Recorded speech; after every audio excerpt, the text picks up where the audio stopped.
What's up, YouTube fam? It's Dark Angel's Journey. I'm Shakira. I'm also wearing a Donkey Kong Country shirt. Yay!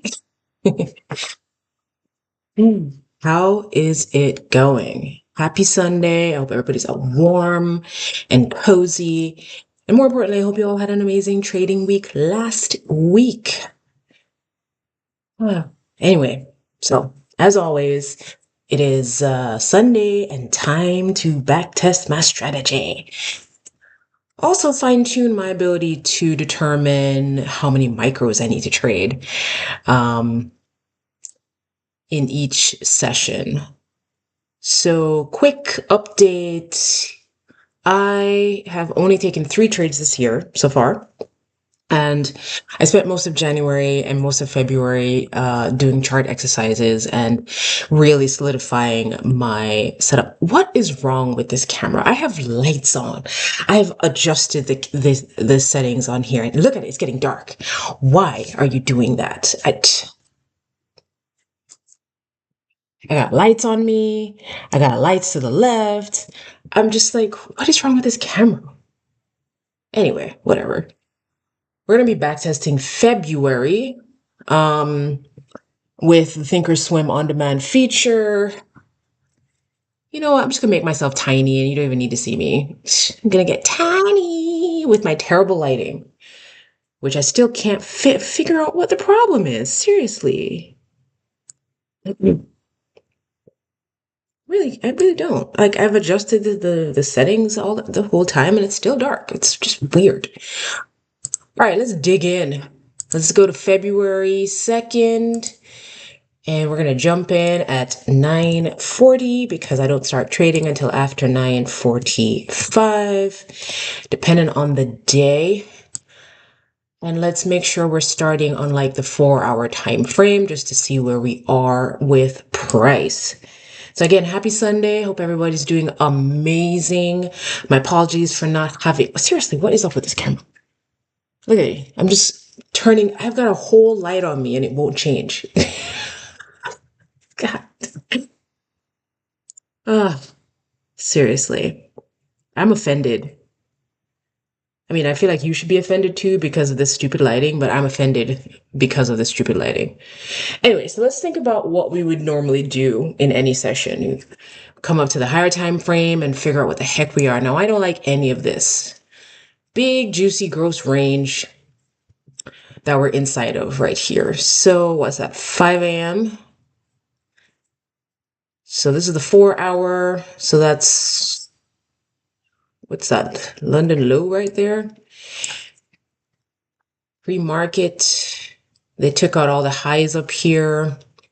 Still be looking for shorts, I think, in this scenario. We've shifted juicily here on the 4-hour, shifted again. Now we're coming back up. We've taken out this low, but not this one or this one, which are nice, juicy, equal lows down here. So I'm going to note that. And so we have some external sell-side liquidity here, which I'm going to note as SSL. And it's important to kind of like forecast where you think price is going to go, right? Beforehand. So that saved me a ton in the past where I've said, okay, if it takes all of the liquidity that I'm looking for before I can get on the charts, I'll just close out because a lot of times after that, it's just trash PA, right? I'm going to duplicate this guy so I can note the internal liquidity that they can still take here. Just so you know, both cats are here. And one's on the windowsill and one is rummaging around in the closet because what else is a cat to do?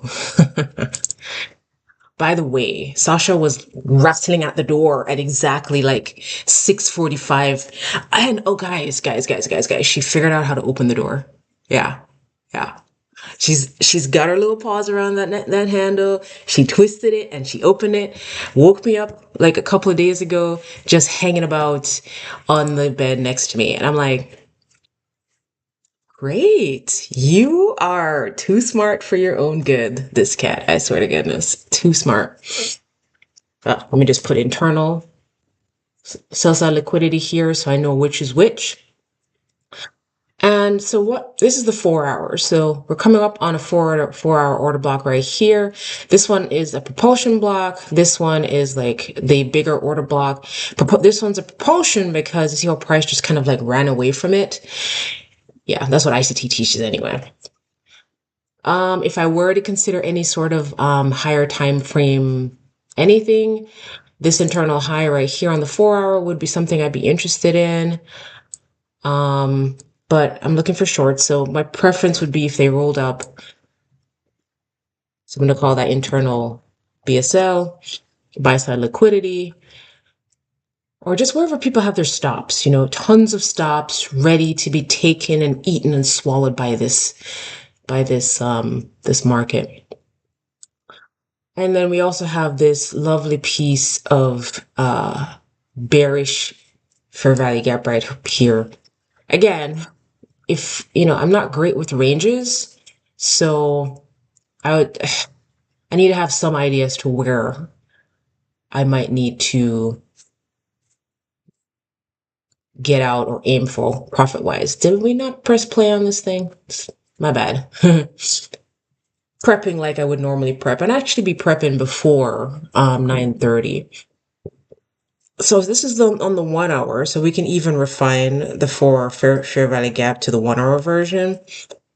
I'm also looking for any fair value gaps that have been holding price. Preferably they're closer to order blocks and things like that, like at the top of the range versus like in the middle or anything like that. Not to say that one in the middle wouldn't technically work, but I've noticed that, if it's closer to a point where price, like for example, you see this one here, you see it?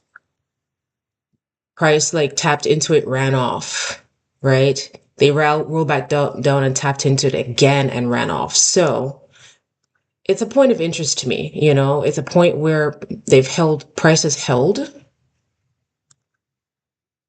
and it's something for me to note because once they pass it, then the potential for them to continue going down becomes a lot higher in my mind.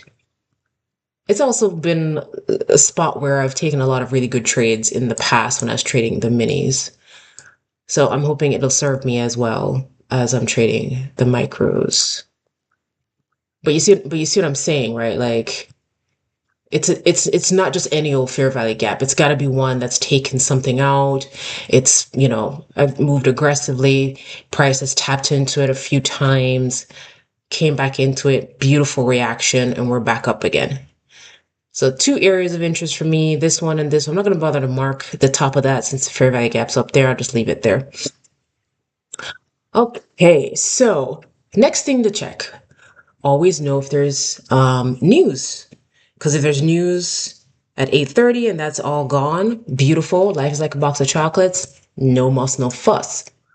But if there's news on the date at like 10 a.m., of which there is, this is February 2nd, I'm just checking Forex Factory. So there is a 10 a.m. news at that point. So I'm not touching nothing until we see the news. So what we can do is, since we're not here to spend all the time waiting, kind of are, but not really, because I'm here for 3 hours back testing, and you guys are here to hang out with me and maybe chat and share some stuff, maybe see some cool cat action. Who knows, right? All right, so we're pushing this to 10 a.m. February 2nd, and we'll see. Oh, okay. I am drinking some soursop ginger tea. Yes, yes, I am. Delicious and just good for your throat, which is odd because I'm not a huge tea fan, but ever since having all this chest issues since freaking November, the cough, it's really soothing. Stan, do I need to like move around a lot or something? Like it's like the camera thinks some ghost or something. I don't know. And Bob gave me so many good tips about adjusting it, and I've been doing that, and it's still acting up. Okay, so it's 10 o'clock. Big push up. I'm going to drop to the 15-minute. Now I want to know where London is. And I'm going to be honest with you. Like Mondays, I am not super pressed to take a trade on a Monday. I'm really not. But 9:45, 10. We didn't really get a ton of reaction from this. And we have this juicy bit of stuff up here. So they could run up and like take this out. My original bias was more bearish. And this is just, if you look at the 15 minute, we've just been sort of angling down, very aggressive move here, a little bit of retracement. Then we just kept kind of pulling down. We still haven't taken out any significant highs to like say, let's go long, right? But this is very aggressive move up. And we've taken out a bunch of stuff. So on sessions like these, I find that it's kind of okay for me to switch my bias a little bit, right? At least, for a small little win. But if I'm being honest with you, like going for smaller wins isn't really like a fun, you know, pastime for me. I like with the micros, I find that like whatever I was trying to catch with the minis is no longer really in play. It's like I need to go for more because the micros, it allows me bigger stop. I can sit in the trade longer and feel less stressed. And I can just go, I can put my stop where it needs to go and then, aim for what I need to aim. Now, in these scenarios where we've pushed up, up, up, up, up, I would love things I like about this scenario. We've got an order block here. We've got a little small fair value gap. They've left this open, left that open. So if we keep going up, I could range, look for something like that. Let me test to see. And if we're going to like create a mini fair value gap here, could probably take an entry here. We got what? 40, 30 seconds left in the creation of this. Oh, it's a 5-minute candle. Also love. I'm finding that taking trades on the 5-minute is also a lot less stressful, but let's look at the 1-minute. Yeah. Okay. So on the 1-minute, we had multiple opportunities to get in on this long. Now, be very, I'm going to be very, very clear. Like this is against if I were to take a trade in this general vicinity, it would be against my daily bias, the 4-hour bias, the 1-hour bias, because, as I was back testing it's the last year of 2025. Like I noticed like if the session is like expressly bullish, but everything else above it is bearish, you sometimes need to follow the session bias because it's moving and reaching for something, take out some liquidity to continue lower. The other thing you can do though is if you're expecting a very specific behavior, then just don't take the trade. Like it's just that simple. Like if you're expecting it to be fully bearish and the session is just pushing higher and higher, don't take the trade. Or wait until they've taken some liquidity, some higher time frame liquidity, and shifted structure, and then given you like confirmation after that initial shift, because sometimes that first shift is just a fake out and they just want to keep going. But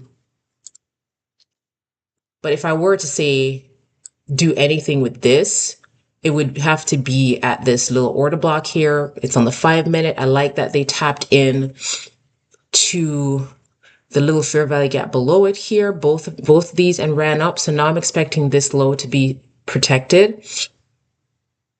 Hey, what's up? Bargain Code. Happy Sunday. But look, on the 5-minute, they're just running up. They're just running up. So right now I'm just curious because I think I would need like a 1 or 2 micro on this. I'm just testing to see if no. So 2 micros would not be enough because I need my stop to be below here, especially if I want to take the trade here. So this would have to be a 1 micro like trade. Shoot, even then. So that's the other thing that I'm working through too, is whether or not the trade is even worth it. If I cannot cover the stop that I need, then the best option is to not take the trade at all, because NQ is likely to run and sweep out and come super close to the stop and then keep going. Like I've seen that happen over and over and over again. So switching to micros has put me in a position where I can absolutely put my stop where I need to go, but I have to be very particular about it. For example, my first loss of the year was because I wasn't quite really, excuse me, good at determining how many micros. So I took a 2 micro in a trade that needs to be a 1 micro. And so my stop wasn't quite exactly where it needed to be. So I got stopped out and then it just ran, to my TP without problems. So, you know, in order to skip those types of issues, like I have to be very particular about what I could trade. Anyway, Origin, how's it going, man? Did you have a good trading week? Tell me everything. I took one trade last week. It was a loss. It fit all of my it was A plus. We swept high time frame liquidity. We shifted on the 5 minute, not once, but twice. Beautiful setup. I took 2 micros on it. I was in profit like the vast majority of the trade, but it was literally the day before we actually ran up like really aggressively. And, the bias was still very short. And they just kept it in a range. So I got in there before the range became apparent, but I still need to work out that thought process in my head that says, well, it looks like you're stuck in a range, take the reduced profit and then come, reassess. Still something to work on. So instead of doing that, I sat it out. There's a moment it looked like it was going to finally drop properly, but it was also sitting inside of a 4 hour bearish fair value gap that was holding the price up as well. It wouldn't leave it. So the fact that it like tested the base over and over again, I should have chosen to not remain in the trade. However, I was looking for, I'm trading structure, so I was looking for an area to move my stop to cover fees, but it never gave me that, which was really annoying. There's just a barcode.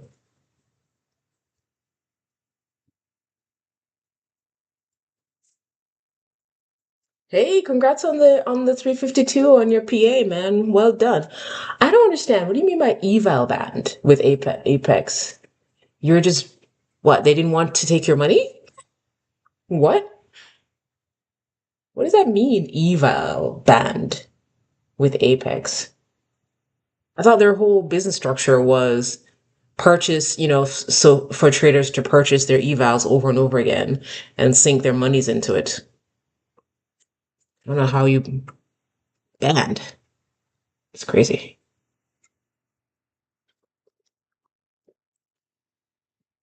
Okay, so far I don't know if there was a place for us to get in here. If I'm being honest with you, if there was not news at 10 o'clock, like that 5 minute fair value gap, I might have tried to take it at the body so I could get below here. But with this very, very obvious push up, like there's no scenario where I'm going to go short in this. You know, it's really close to one of the TPs I set up along with the bigger one up here. There's the potential for it to run that far. I don't know. Something else I like to do though is, yeah, look at that. So that's what I'm saying. Like sometimes when the daily bias is different, but the session is pushing at like, aggressively in one direction, you just have to go with what the session's telling you versus the daily bias. But I think that takes time and effort and, understanding to be able to do that comfortably. So I get it if folks don't want to, you know what I mean? Now, New York Open got escalated into a sizable position and boom, the box on the pole explodes and I lose power. Luckily, I have battery backups and was able to get out with gains. If it were not, what?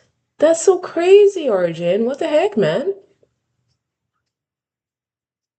I'm glad it worked out, but that's so scary. Like, I'm always constantly worried that, like, my internet connection is going to go out while I'm in the middle of a trade and I can't manage it. But I'm glad it worked out. Man, that's crazy. Ooh, the box on the pole explodes. Can you imagine? You're in the middle of a trade and then just the box outside just, what the heck is that about? Jesus. That is scary, honestly. I would have been cooked and then lost that account. It was pretty unreal. Clown Girl can't buy Eva. I would not want to anyways. That just means the money flow is one way out to me.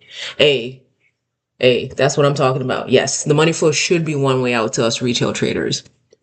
It should be. These folks are out here.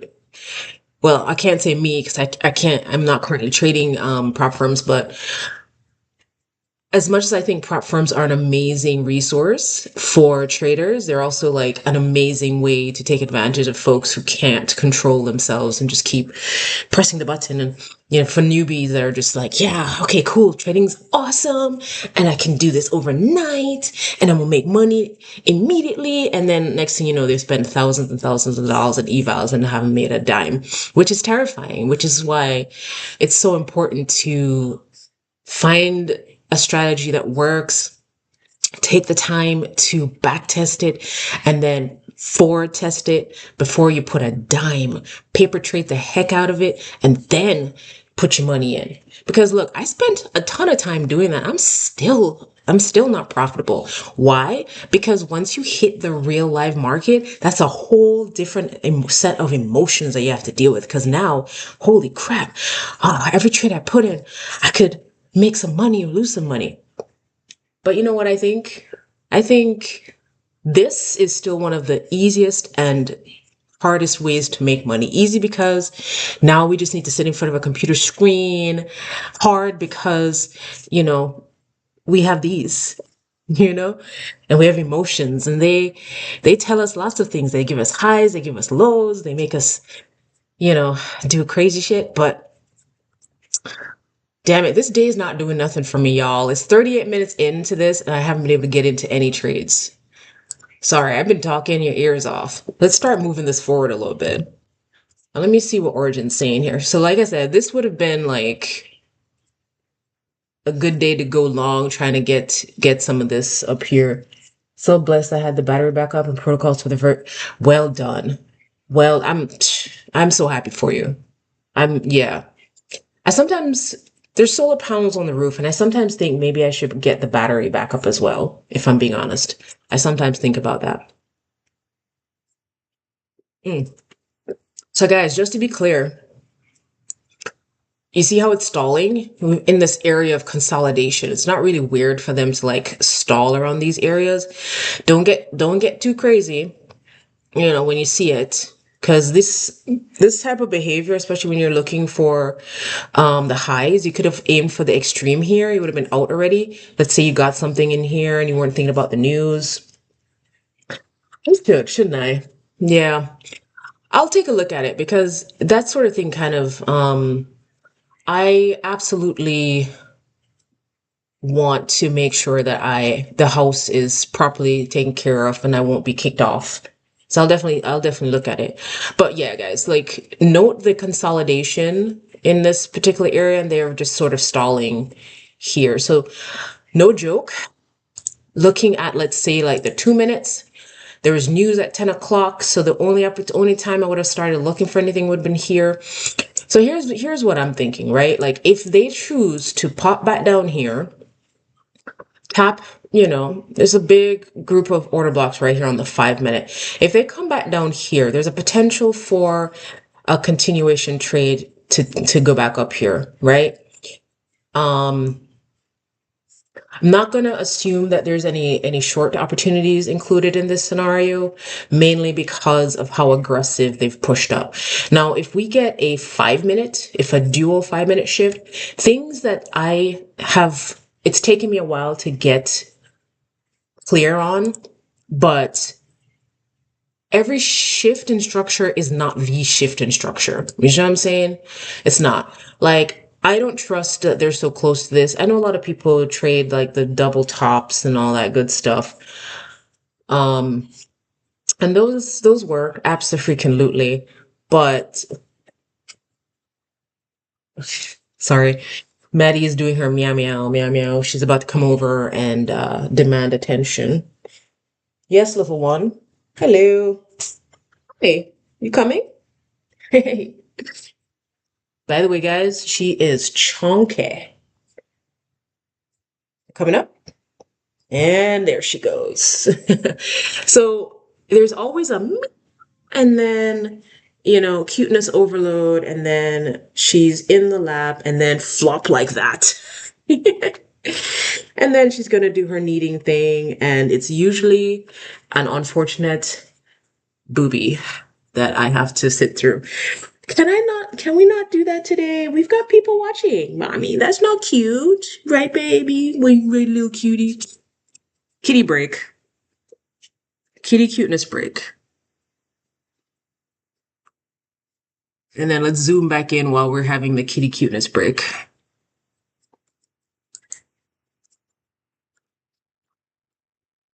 Okay. So look at that. So I usually wait for them to sweep some sort of low. My preference, we've got a fair value gap here and here. I prefer if they came back down. It's almost 11 a.m. So I don't know if there's going to actually be anything for me to do.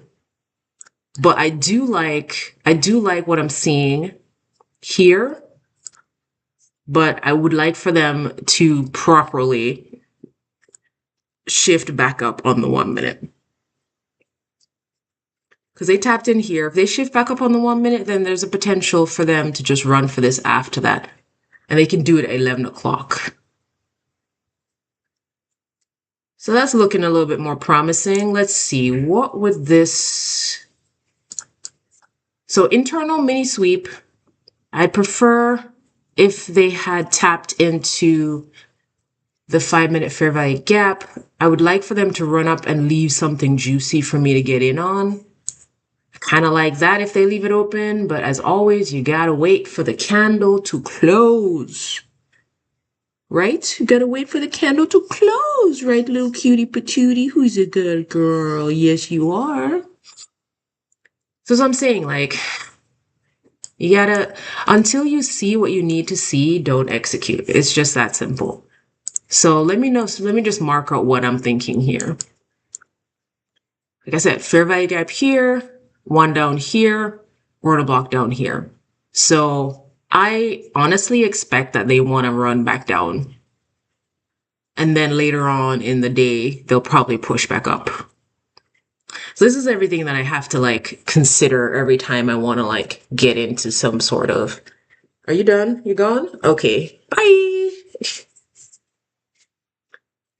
Because this is why chasing trades is not a good play. Like they've been pushing up a whole bunch here. Like chasing along in these areas, like it might have paid you here, assuming you took your profits out. But for the way I trade, like I need certain things to have occurred. And for me, what do we have? We have London lows over here approximately. The highs, of course, have been thoroughly annihilated. And my original desire for a long is becoming less and less exciting because it's about to be 11 a.m. on a Monday. And again, I'm not super pressed to take a trade on a Monday. But what would be interesting, because remember what I said, like when they do this, they like to push back down, come smack you in the face a little bit, and then continue on their way. So what have we done so far? So now I want to see how they behave inside of this 5 minute fair value gap right here. If they just tap it and go, then I think we're in a decent place to go long. The last line of defense is this order block right here. If they come and tap that, there's a tiniest of fair value gaps here, but it's not really all that like important. Because, they can't go up in a forever. They have to retrace and then continue to their destinations. Okay, I'm gonna push this to 11:05 so we can move on. We've only gotten one day and I've just been talking your ears off. I'm so sorry. I'm sorry, not sorry. So we've had one tap, two taps. Next 5 minute candle. I'm gonna push it to 11:10. So we're just like pushing time forward so we can see if what I'm thinking, you see that now? That's more like it right there. That's more like it. I like that. So I think we'll try with 1 micro right there. This is what I was looking to see. 1 micro at the order block. And we'll aim for this area here.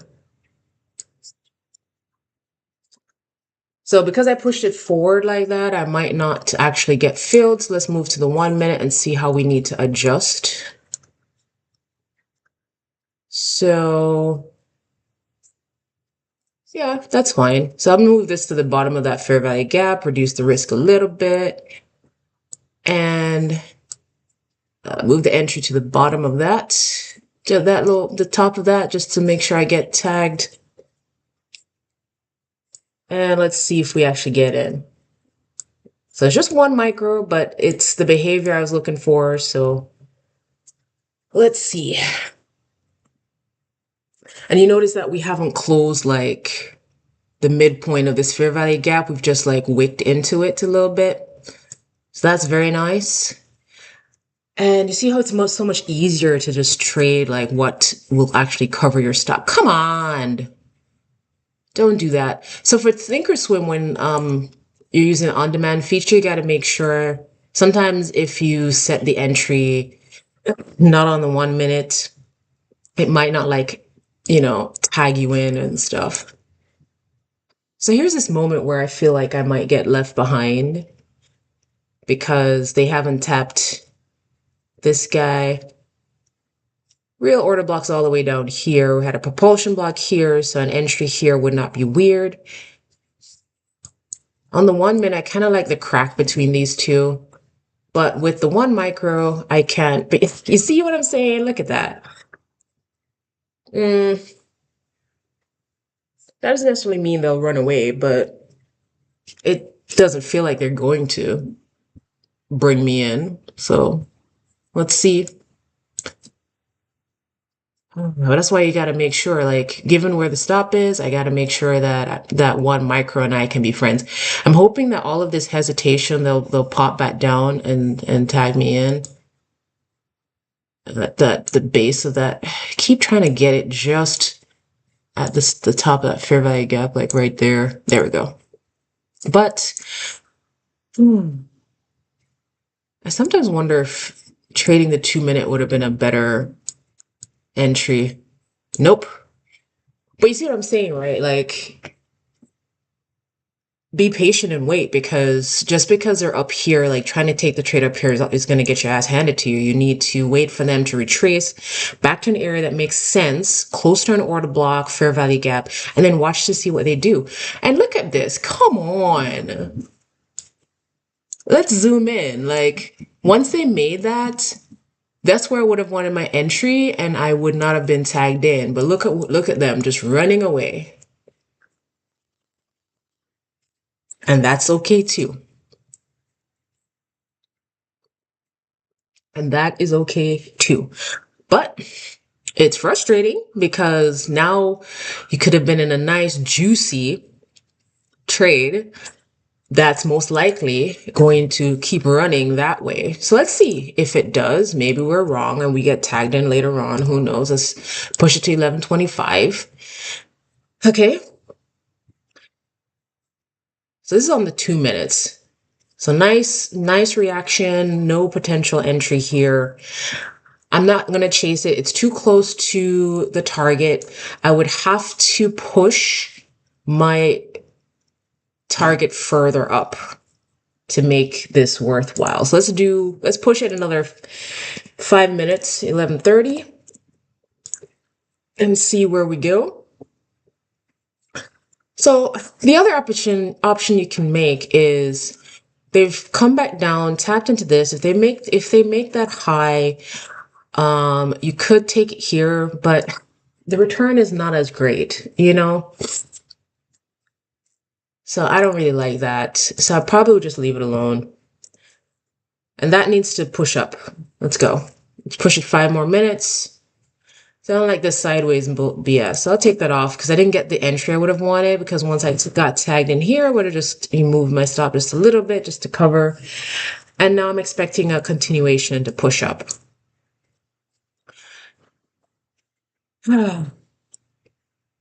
Yeah. So that's the trade I would have taken. Waiting, being patient.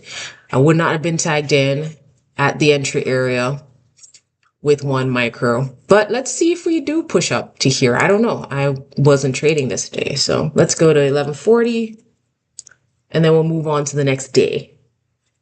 Now, I don't like consolidations. Consolidations can mean they'll pop back down another time, probably even potentially give you an opportunity to get in again and then run. But consolidations, I don't know, man. They're like the bane of like clean movement. Because look, yeah. So I said potential consolidation. And you know what? What time is this? 11:41. Nice push up. I'm going to put my entry back here. Maybe we get tagged in.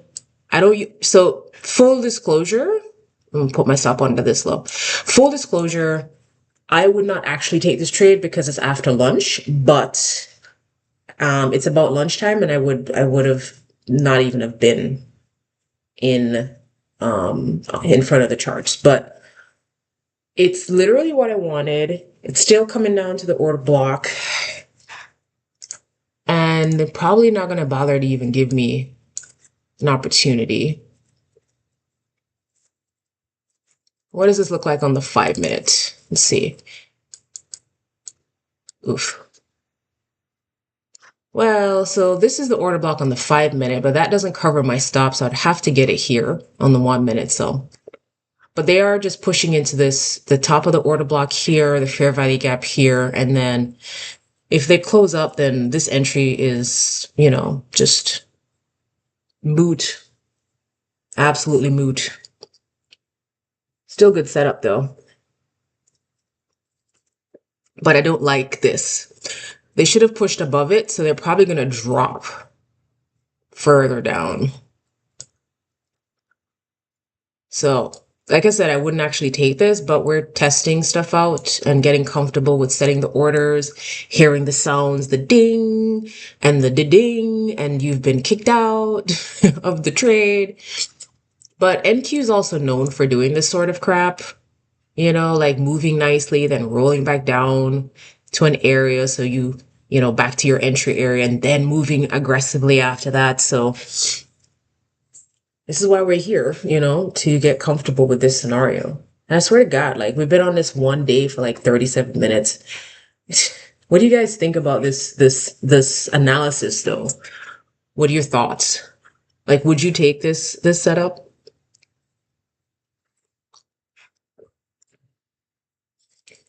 Oh, come on. Sometimes with the on-demand, okay, there we go. So let's see. I mean, it could just run right down. So this is the original setup that I wanted to get tapped in here. So let's see if they want to push up 1 micro and we'll take it to the internal liquidity. Because it still fits my strategy. I just don't like that the trade would have occurred at but I like the timing. 11:45 is a beautiful time to get in to this trade. So I am going to keep pushing price forward and let's see what we work with and then we can move on to the next day. Okay, so 11:55, we've moved up. I would like to see more aggressive candles, but it is nice. Reasons for moving my stop. 1 micro. So we just rolled above here. I'd like to move my stop once they take this high out. So let's push it to noon and see what happens.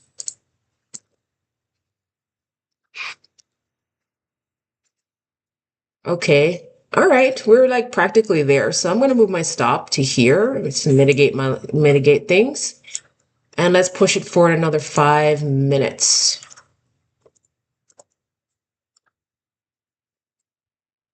Beautiful. All right. 1 micro, beautiful setup, nice return, understanding that NQ is a little bit of a diva, so she'll want to come back. At this point, I'm so close. I'm probably going to move to the 5 minute just to see what that looks like.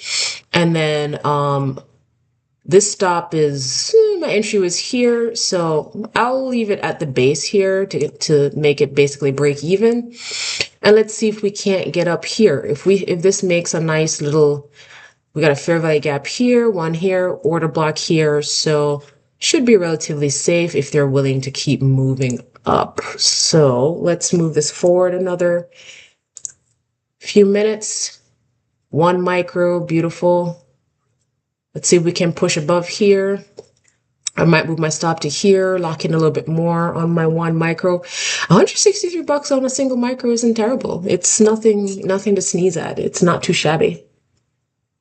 You notice that my take profit is actually a little bit below the actual internal buy side liquidity. It's because sometimes they like to, and Q man, she's real douche sometimes, and she likes to like tease you at your TP, but not quite make it there. So coming back down a little bit will usually get you where you need to go versus fighting with her. So I'm gonna push this for 12.15 because you see how she is.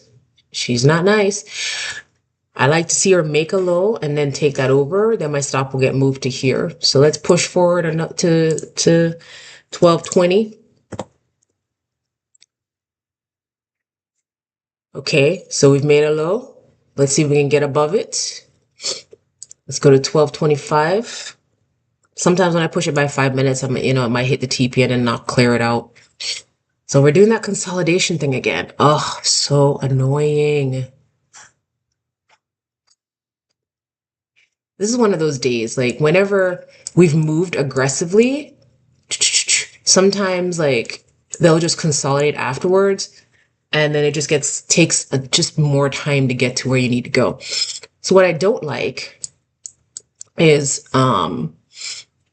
this candle took that low out. It makes me feel like they're gonna try and drop down lower from here. Right now it's just a break-even trade. So let's see. Okay, smaller candles. That's the low I would move my stop to if we get above here. So let's push it to 12.35. There we go. So we've moved up. So we'll move the stop to below here. And then let's see if we can't get that TP. Now, it's quite possible for them to run me out now, but especially with the consolidation, because it's such a pain. Like, seriously, like, why do we need this candle? We don't. But they do it anyway. Because they've taken this out. They're probably like, yeah, we've taken that out. We can just, run them out. But it is what it is. Let's move to 12.40 and see if we get stopped. Because at this point, there's no point in me, taking a single break even, right? Like from my entry here, I mean, we've moved plenty. It's a single micro, but a win is a win. I'll take it. I don't like this, so they're coming for me. We close with a wick, which isn't great. So they're coming from a stop. But, I mean, in terms of trade management, I'd still be very happy with it. So let's push it to...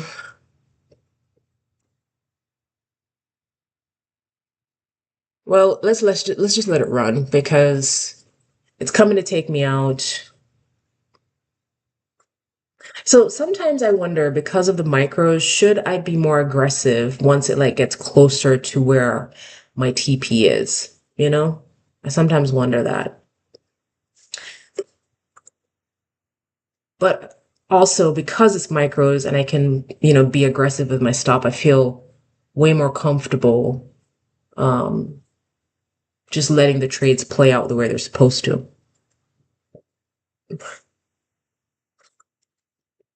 Because this worked like gangbusters, didn't it, right? They were running up. So I know a lot of folks are probably like, oh yeah, so they're done and we need to go short, we need to go short. That's the thing, you don't need to go short. You need to continue with what the trend is telling you. The session trend is telling you, and then just wait for a pullback, wait for some condition that makes sense to you, just like I waited for mine. I wanted to see if they were going to come into this fair value gap. I wanted to see how they would behave, and then await from an entry. Whether or not I would have actually caught it because I might have stepped away for lunch, but it is where I wanted the entry, and it's a single micro, and I'm gonna, we are here testing, and it worked out beautifully. Look at that. Barely any drawdown, just run, run, run, run, run. Probably could have taken more micros, but I needed my stop down here, so 1 micro it is. Now, if they want to take me out here, that's fine. That's no problem. I'm still making a decent killing on a single micro. And I need to remember that because it's kind of hard. It's kind of hard sometimes thinking about what I was losing and or making with a mini. It's a real big mind shift too. All right, let's push this forward. Let's get this party moved on so we can move on to the next day. 1250. Okay. We're going to move forward. Just think about big moves and then hoping they're going to continue their big moves. Beautiful. Move my stop up to here. And we're getting close to TP. So and let's move that forward like to 1 o'clock.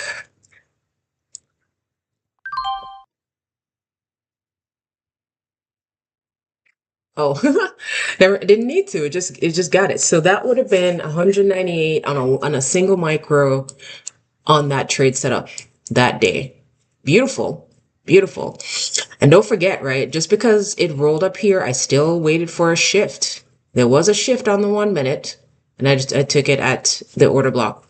All right, let's move on to tell me what you thought about that trade in the chat, right? That was not bad, right?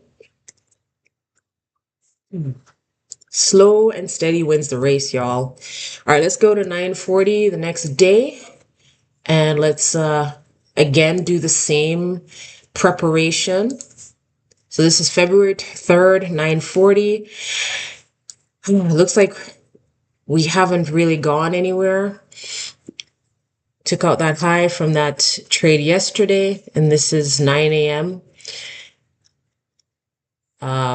Tapping into this very bullish fair value gap. We left those internal, made a new one. Nice looking space here. And we haven't been able, we made equal highs here at the 4-hour. So this might be another one of those session bias scenarios. Because overall,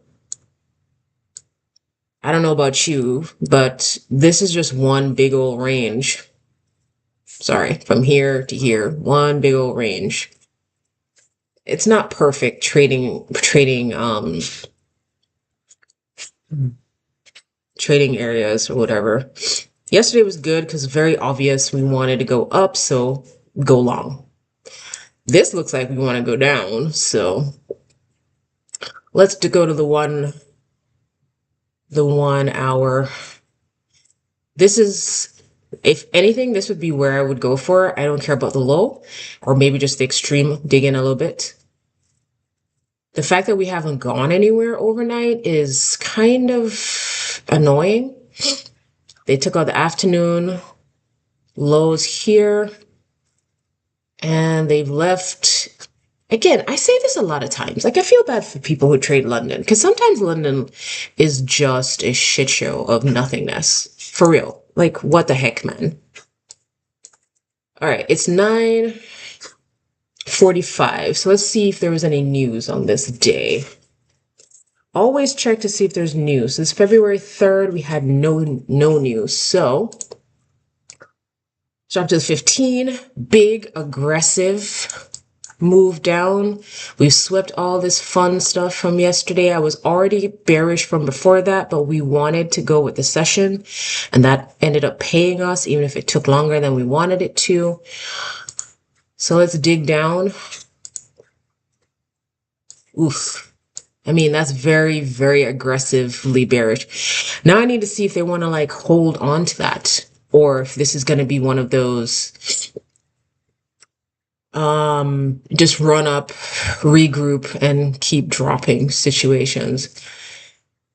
Only fair value gap on the 5 minute is this one all the way up here, because if they roll all the way up here, then it's possible they want to continue going higher, but that's just my opinion there.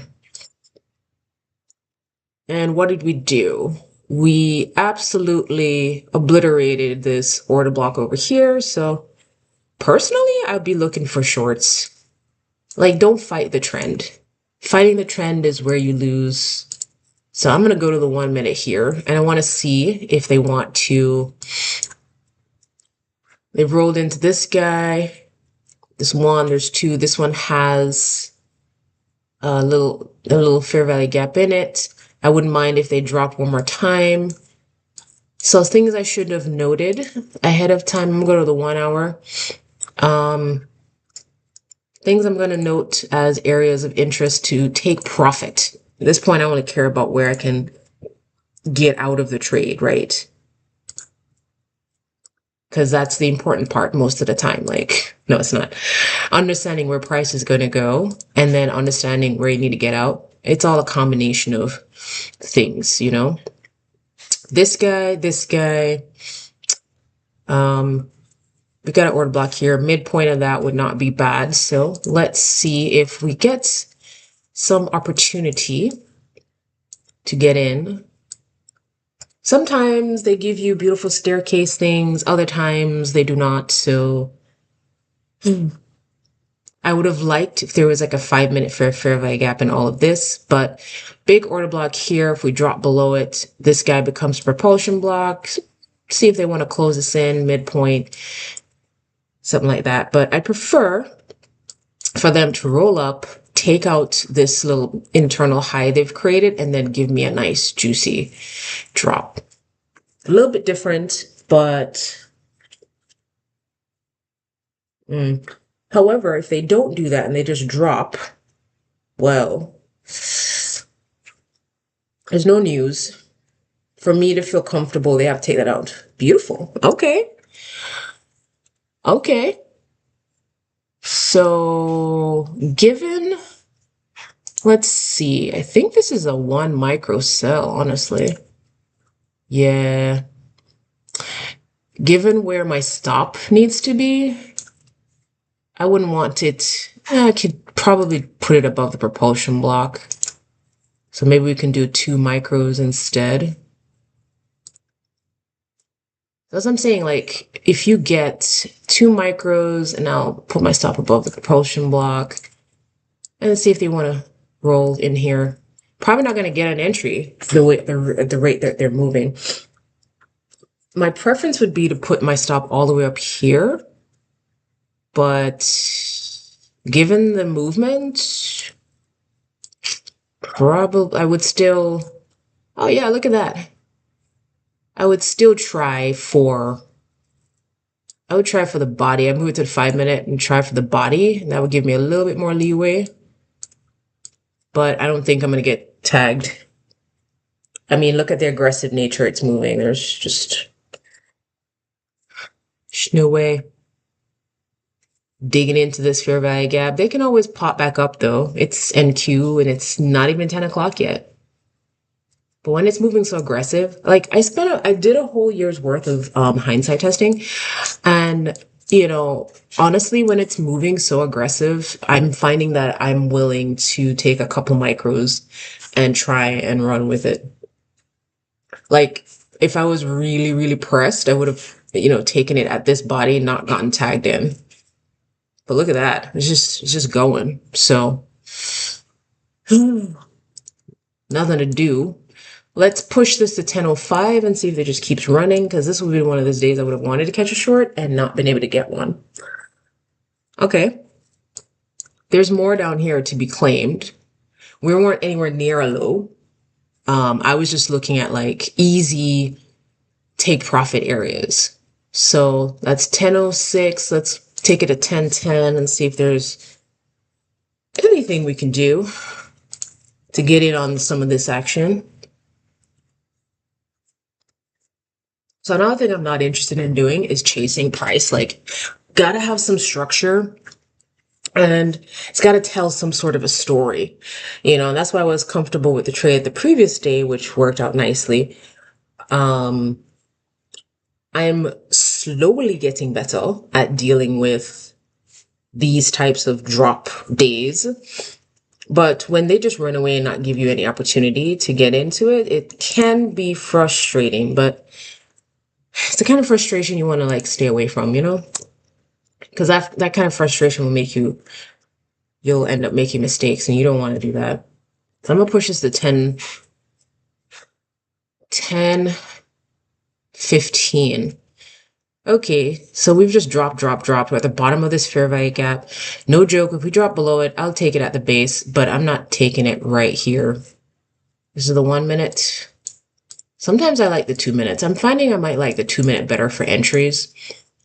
You know, like if I was crazy, so like there's a setup that might make me happy with an order block at the base of this once it drops below it, but not before. Because, I don't know, man, you don't want to be burned. These fair value gaps are powerful things, man. They're powerful things. They do their jobs really well. So, still prime time, trading time. Nice move. We might continue dropping. I would like to see them drop below here. And then I will take, I think, to get all the way over here, probably a 1 micro, but maybe 2. 2 to be saucy. Because right now they're respecting this order block, respecting that order block. If we drop below here one more time, then they're respecting the next one. So I'd need my stop to be above here, approximately. So the 2 minute is nice. I like it whenever the 1 minute's looking a little bit too messy. A little clarity is super helpful. Oh, I didn't notice that the fair value gap here. But I also don't like to take it when it's so close to the base. And sometimes it means I miss the trade too. So this would be considered like a continuation setup if we get it. Personally, again, similar scenario. If they come up here, take this high out, stay below the midpoint, wick above it, and then give me a nice little shift, beautiful, I will take the short. For now, there's nothing to do. Let's take a look at the higher time frame, because never forget. Oh, there's an order block down here on the 1 hour. I'll note that as a potential, the body as a potential place to take profit. Let's go back to the 1 minute. So for all of this, I need my stop to be above here. If we drop nicely, this kind of swept that a little bit. Come on. Then, somewhere here. And then I would guess put my stop here. Very nice. Try and wait for that candle to close. Let's see what 2 micros looks like for that. Ugh, not great. But doesn't look like I'm going to get the chance anyway. That's that order. So that's the rub sometimes. Like I can't quite catch the entry, no matter how swift I plop it in there. And from this entry, technically this should be it right here. So for 2 micros, you'd be just above the order block and right at that body. So let's see if they want to come down. Let's be aggressive and let's see if they want to go all the way down here. Because it's a big move down. I could be absolutely wrong. And so one of 2 things will happen here. They either just tap here and drop, or I actually get an entry at the 1 minute fair value gap, which just did. So let's see if I'm wrong here.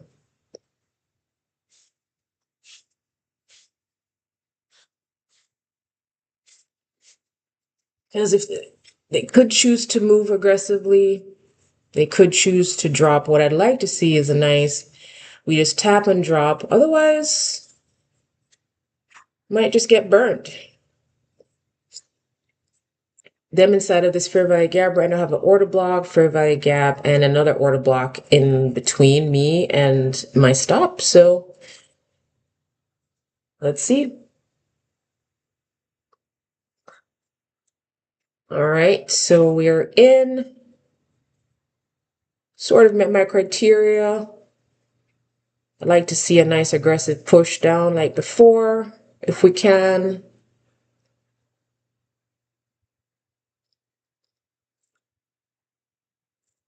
And then let's see if they want to come back down to this fair value gap. There's an order block here, so I'll be watching that very aggressively. So once we break below here, I'll move my stop here, mitigate more of the potential loss. Let's push this forward a few minutes. 10:35. That's looking better. I like that. That's the thing. Like, there's this feeling of with the micros, because I have so much more, like I feel like once it gets over like $300 or something, I should, and you can see the open P&L over here.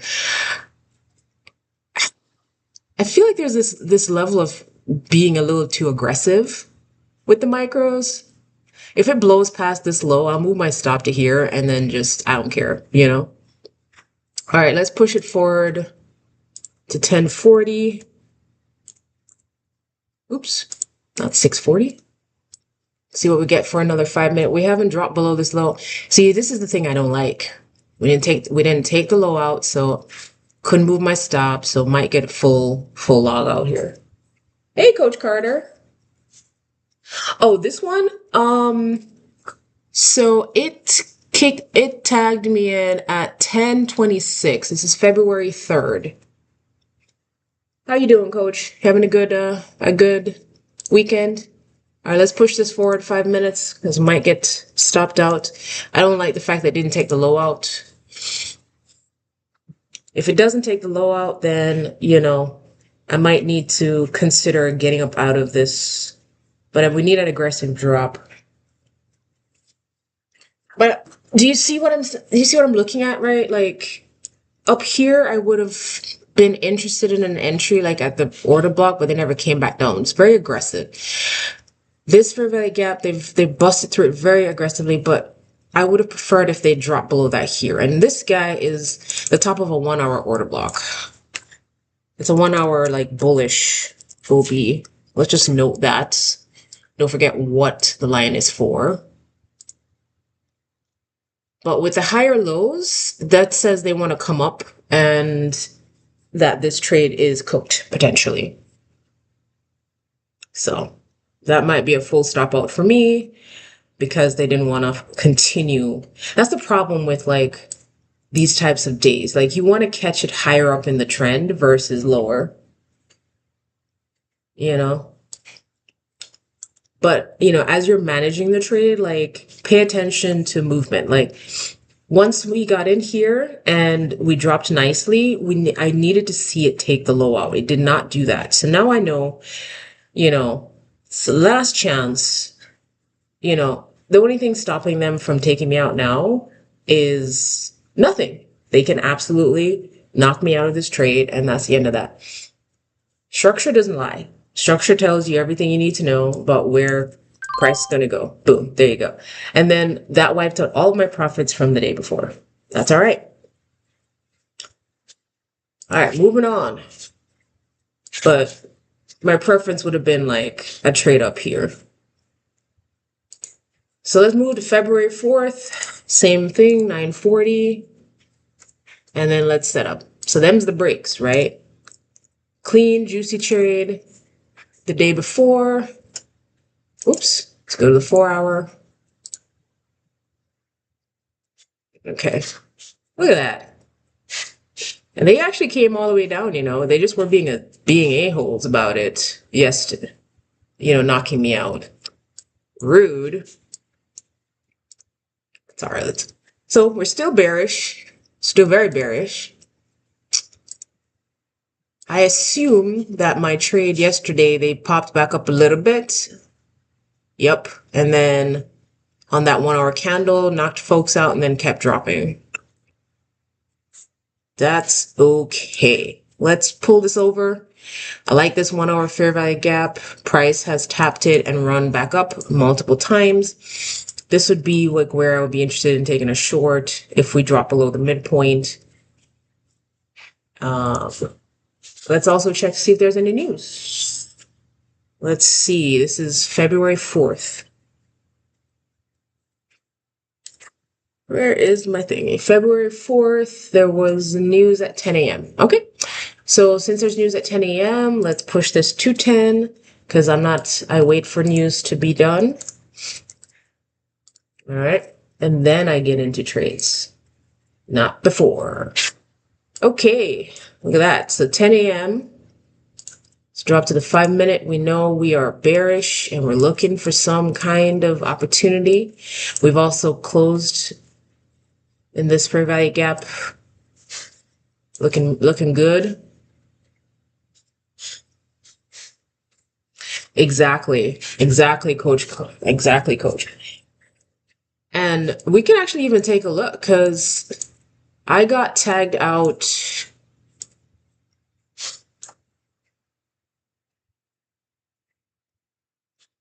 Where did I get tagged out? I got tagged out here and then it just consolidated until the drop here.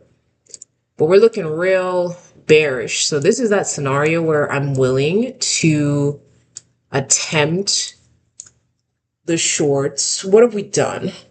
We had a ton of consolidation at London. We did not take London's high out. This fair value gap has been holding price up. Once breached, I'm interested in using it for shorts. Let's see, there's like a 5-minute, there's a little break here. Order block's all the way up here. So I'd like to see it form some sort of, order block in here, and then maybe I can get in on something. And the other lesson is I was up about 250 on those 2 micros. Like, do I really want to take a loss when I'm up 250 on micros? That seems kind of silly. I'm still working that out in my head. So I'm willing to take a short at this guy. We've tapped into this. If we drop below, I'm willing to test that out. I think that would be like I want my stop above this though. So it might be a 1 micro trade just for testing purposes. Just gonna see what, no, what did it do? Sorry, I don't know what that did. Weird. I was just testing it and somehow it kicked me into the trade. So I just moved my stop to get me out of that. Still netted me a little tiny bit. Fees. So again, similar scenario. I want this to drop out of here and then might take it at this guy right here, but it has to leave this area. If it doesn't, then nothing for me to do. Remember, don't rush. If it follows your plan, take it. If it doesn't follow your plan, don't take it. That's a good point. I could have closed 1 contract and I still haven't quite gotten comfortable doing that yet. Because I just don't know if it's like worth it. If it's a 2 micro trade, is it worth it for me to just take 1 micro off? Probably is. I don't know. That's a part of the reason why we're doing all this, so we can like get comfortable doing all that stuff. So thank you. That was a good suggestion there, coach. All right, so we are doing what now? So we are pushing. Let's reach up a little higher. Okay. So what have we done? So we've taken out the equal lows here. The structure is inherently bearish, right? As ICT would say, kind of looks like the market maker, doesn't it? Like just going up, curve down, up, curve down, continually doing that in it. Anyway, so we have a 5 minute fair value gap order block here. If we drop below it, I think this will be a 1 micro trade at the base of that. But we need to drop below it for a continuation trade. Now, if we keep going this way, I got nothing to do because, so far we had consolidation. We knocked it out aggressively. But this fair value gap and we are besties. So I want to know. Oh, let me take that off from yesterday.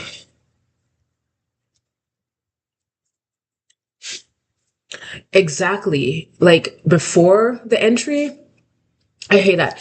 Something that really like, I'm going to say this, something that really grinds my gears, right, is when pre-market you get that push, the push you want to see during the session, but you get it pre-market. When I see that, I just close the charts because 9 times out of 10, you're not getting nothing after that. It's just going to be consolidation, watching paint dry.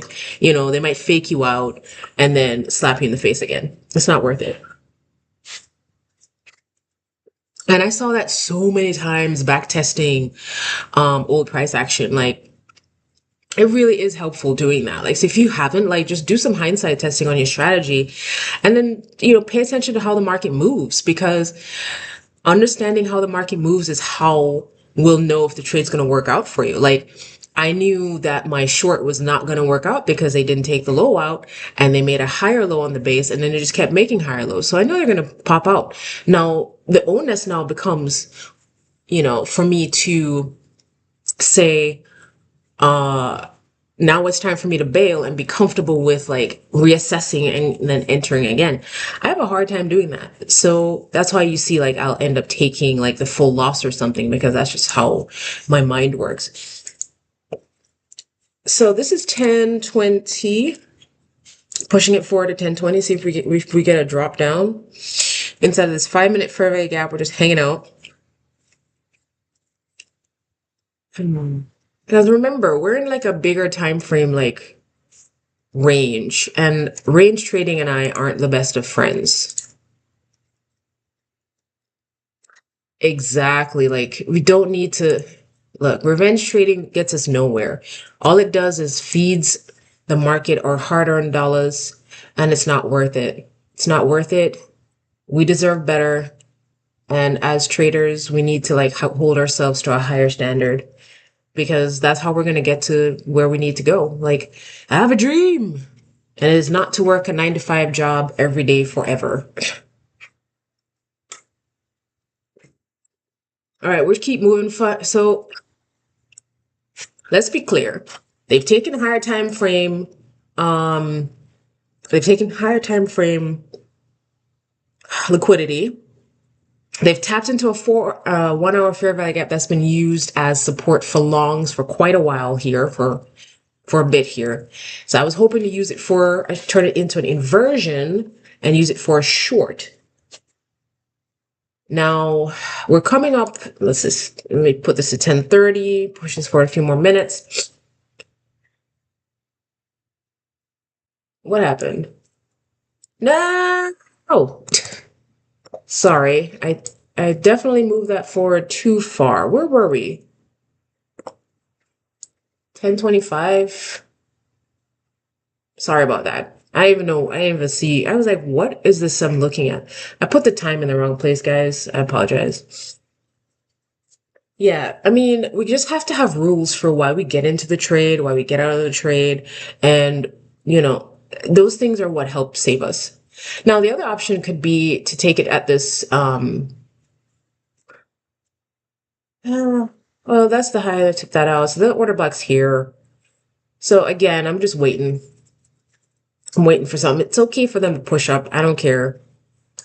Right. So let's move this to, let me make sure I do this right this time. 10:30. Go.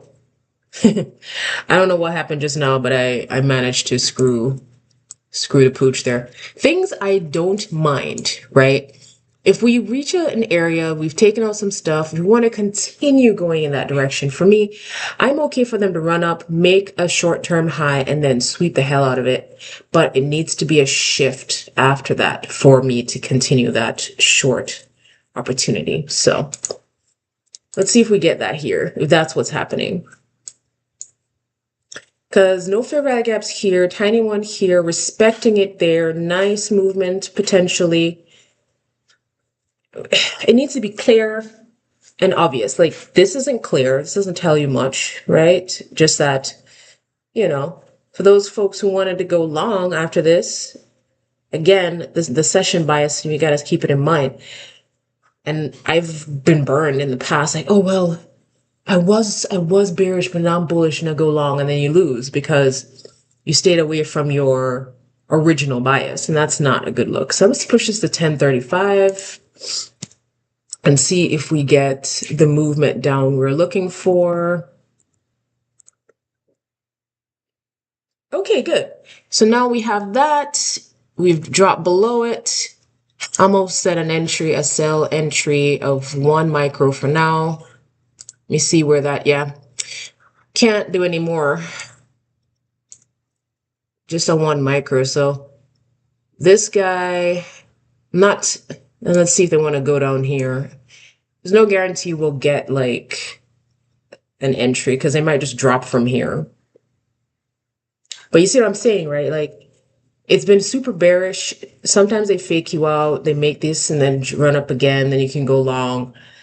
But that's not, look at that's not really how you should be thinking about it as retail. You should stick to your bias and see if they give you more information to say, my bias is still correct. You know what I mean? Now, if they take this low without popping back up, that's okay, because then I can move my entry to down here. Because again, if we close a body below here, then I don't really want them to pop back up into this. But with 1 micro, like, I have this distinct desire to push for the other liquidity. Now, this is where I want my stop to be. So I don't feel super safe with the stop where it is. As you can see, they roll back up and just smacked me right in the face. Oh no. Let's see if the 2-minute was prettier. So if there is a better entry, there was a better entry. The 2-minute was right here. This is the better entry on the 2-minute. Damn. Sometimes I gotta look at that because the stop needs to be above here. So I'm waiting for this to be properly stopped out. Okay,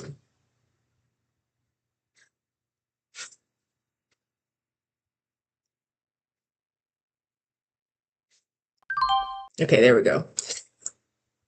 All right. So we came back down again. The thing about taking the trade in here is the simple fact that this fair value gap has been used for longs for so long. Like, that's why I want to see them close below it.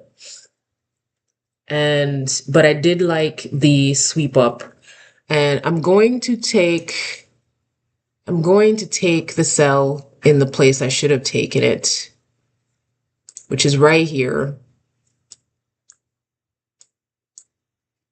For the 1 micro.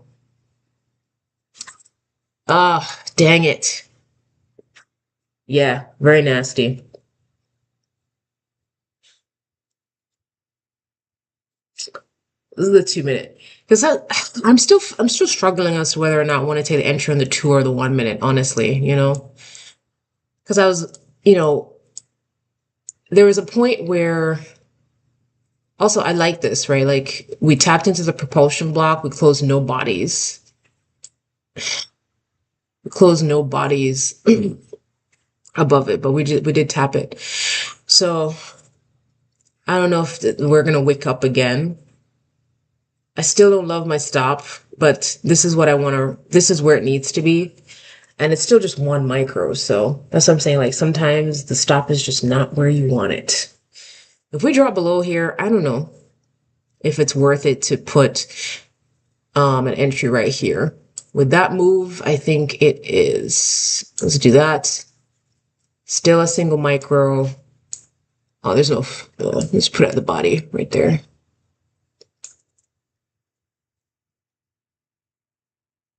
So I could feel a little bit like chasing, I think. Because there's nothing like being correct in your, didn't get tagged, hold on. It tapped my entry and then didn't get put me in there.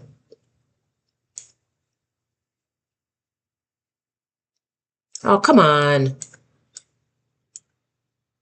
Because I was perfectly right about that. Sometimes when you're on like the higher time frames, it doesn't actually tag you in on TOS. So let me push it back to 1046 so it can actually do its job. Because I was on the 2 minute and didn't tag me in, because sometimes it does that. So go backwards so we can actually get, there we go. Because I need to hear the sound, because that sound for a very long time was very depressing. So let's aim for that internal liquidity.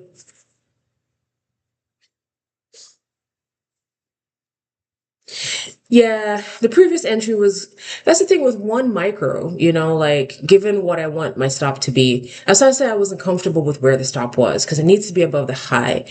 And there's no like half a micro, to trade. Um, but I could have also taken the propulsion block into account, and that would have been better for me, I think, entry wise, instead of taking it here or here. Because that was pretty aggressive. And that's why putting your stop in the right place is what matters. Like this is where it wanted it to be. So maybe I should have just set my entry to wherever that needed to be for it to tap up here. But I was also looking at structure. So you take the losses and keep it moving. All right, let's push this forward a bit. 1050 and see if we can have that, because this is what happened to me last time. Like I was in like nice profits, but we're in a higher time frame fair value gap. They did not want to leave. And if they don't leave the damn thing, how am I supposed to, like a similar scenario, there's no real place for me to move my stop to make it like clean.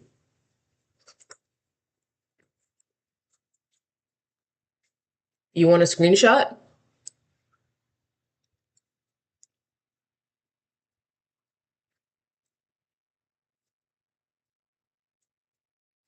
If we don't take this low out, life is not like a box of chocolates. Let me get the snipping tool out. Let me take a screenshot. Screenshots. Got it. And sometimes I like to like look at it on the 5 minute and see what's up, Because it's not as wiki, but it is wiki, and I don't like when it's super wiki. So I'm going to push this to 11 a.m. and see if we get the movement down that we're looking for. But that's the thing, right? Like when they've now I've still stuck inside of this chop zone. Like, come on. And that's going to take a minute to adjust, to catch up with the change in time frame. So that's the thing, like one micro, we're up $119. Do we want to move our stops or take anything out? Well, it's one micro, can't take anything out. Still want it to drop, but wicking, can we do it? Because the trade I took last week was the same thing. Beautiful setup, clean, and then it just wouldn't leave the fair value gap. Just kept tapping the bottom, and then eventually pulled up, but never gave me a clean place to move my stop to. Yep, exactly. But it's barcoding lower. So now we're talking. Now we have movement. And this is on one micro. That's 240 with this movement. Can we get here Now that we've done that, I can move my stop. Use that propulsion, the top of that propulsion block. I'm like, it's a good setup. It's just with all the wicking, that's how you get your ass handed to you. I fully expect them to run back up to the base of this. And let's look at the 2 minute and see if there's a better place for me to put my stop finally. It was up here, so that's fine. And that's the other question, like one micro, $200. Is that, should I even be taking a loss on something like that? I don't know. Hey Sasha, what's up? You coming? Kitty alert. So sometimes I like to move the stop behind the 5 minute candle. So let's see if we can't get just a nice push down.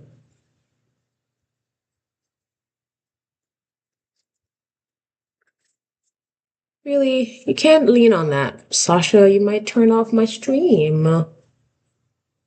So if we make, so I fully expect it to roll back up and tap the base of this. Because secondary entry opportunity, I was talking about two fair value gaps here on the 2 minute. If we do this and then tap into that and then drop aggressively, I'll move the stop to here. So let's see what we get. But yeah, this is a difficult place. On the 2 minute, the entry could have been at the body here because the fair value gaps are 1, 2, 3 of them. Stop above here. That would have saved me on the first go for sure with this push back up. But I was waiting to see what they want. I needed confirmation because they like to make these intermediate highs, sweep them, and then drop. So, but it's just too rich for my poor little stop. And that's going to happen. So if this crushes down a lot more, I can move my stop right here and then we'll do really well on a single micro. Actually, I'll move my stop to the base of this fair value gap I've been talking about, like right there. We can, so either way, no, the TP is based on the most likely area for, so let's go up to the 4 hour. So this is an internal area, internal liquidity at the base here. Could have taken it here and then I'd already be out of the trade and life is like a box of chocolates. Because sometimes they don't like to run all the way to the internal liquidity. And I forgot to note that. And that happens sometimes, which is why I should have taken it out there because it looks like it's pushing right back up to where I said they come back and then drop. So I will take a less. You see what they did, right? You see that? That was incredible, right? Like they literally tapped the base of the 4 hour. They tapped the base, this guy, and then the midpoint, and then they ran right back up. So where my stop is right now, I should absolutely have been kicked out of this trade already. But I didn't.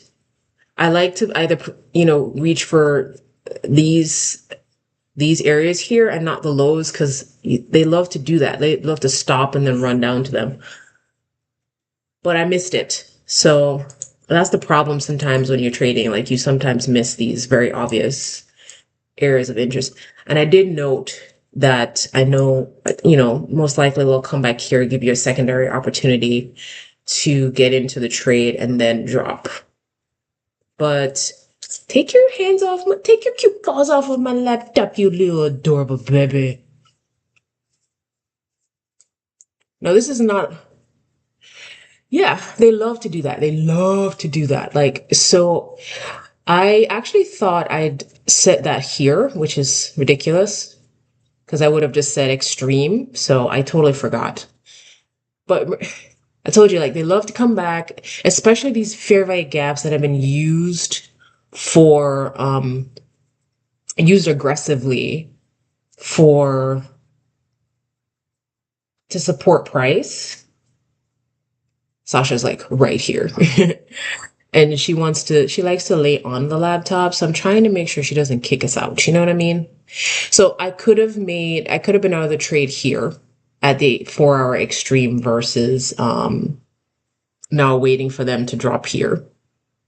And at this point, I would just be really aggressive with the stop because Kitty want to do a lot of stuff. Best believe that.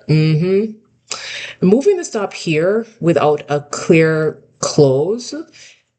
So because they're gonna want to take the internal lows now because they roll back up, tap the base of it, and then voila, life is like a box of chocolates.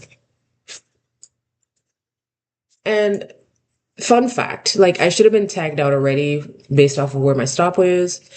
Because order block, fair value gap, why the hell wouldn't they like tap into that? I don't want to move my stop to inside of this balanced space, but at the same time, giving back. Really? Is it licky licky boom boom time? Also, she loves to lick like a lot. She loves to lick, and you can't see it, but she's literally, you see how I'm turned? She's got my thumb and she's just licking the hell out of it. So if we can get a nice drop below here, then I just don't want my stop to be above a fair value gap because they like to tap back into those and then you get tagged out and then you miss your beautiful, trade setup, TP. So what I'll do though is wherever that 5 minute candle is, you see, look at it. Ugh. They ran back up into that 1 minute fair value gap and my stop is inside. Okay, so on the 5 minute, this is where my stop needs to be. But it irks me to get to $300 on a single micro and in a single trade and then, not take the 300. So I always think about that. I'm like, do I need wet fingers, Kitty? Do I? So they came back to the extreme and I should have gotten out already. I should have gotten out and I didn't. So this is something I need to work on because look at this. Full retracement of that 5 minute candle. We're probably going to keep going out back up again, or we're going to barcode here. What time is it? 11:25. Yep. So I have these thoughts in my mind. Like, should I just set my TP for like 2 micros at 300 or come here, Sandra. Seriously? And I'm going to get stopped out for 1 something. Why? Because I forgot something. But that happens. If I gotten out of the extreme, I would have gotten my full, a good amount on a single micro and life would be like a box of chocolates. So sometimes, the moral of the story is, what did they say? Don't be a dick for a tick. Because I'm about to lose out on a good $200 more because what? Well, technically, I should have been kicked out up here anyway, but these things are so picky.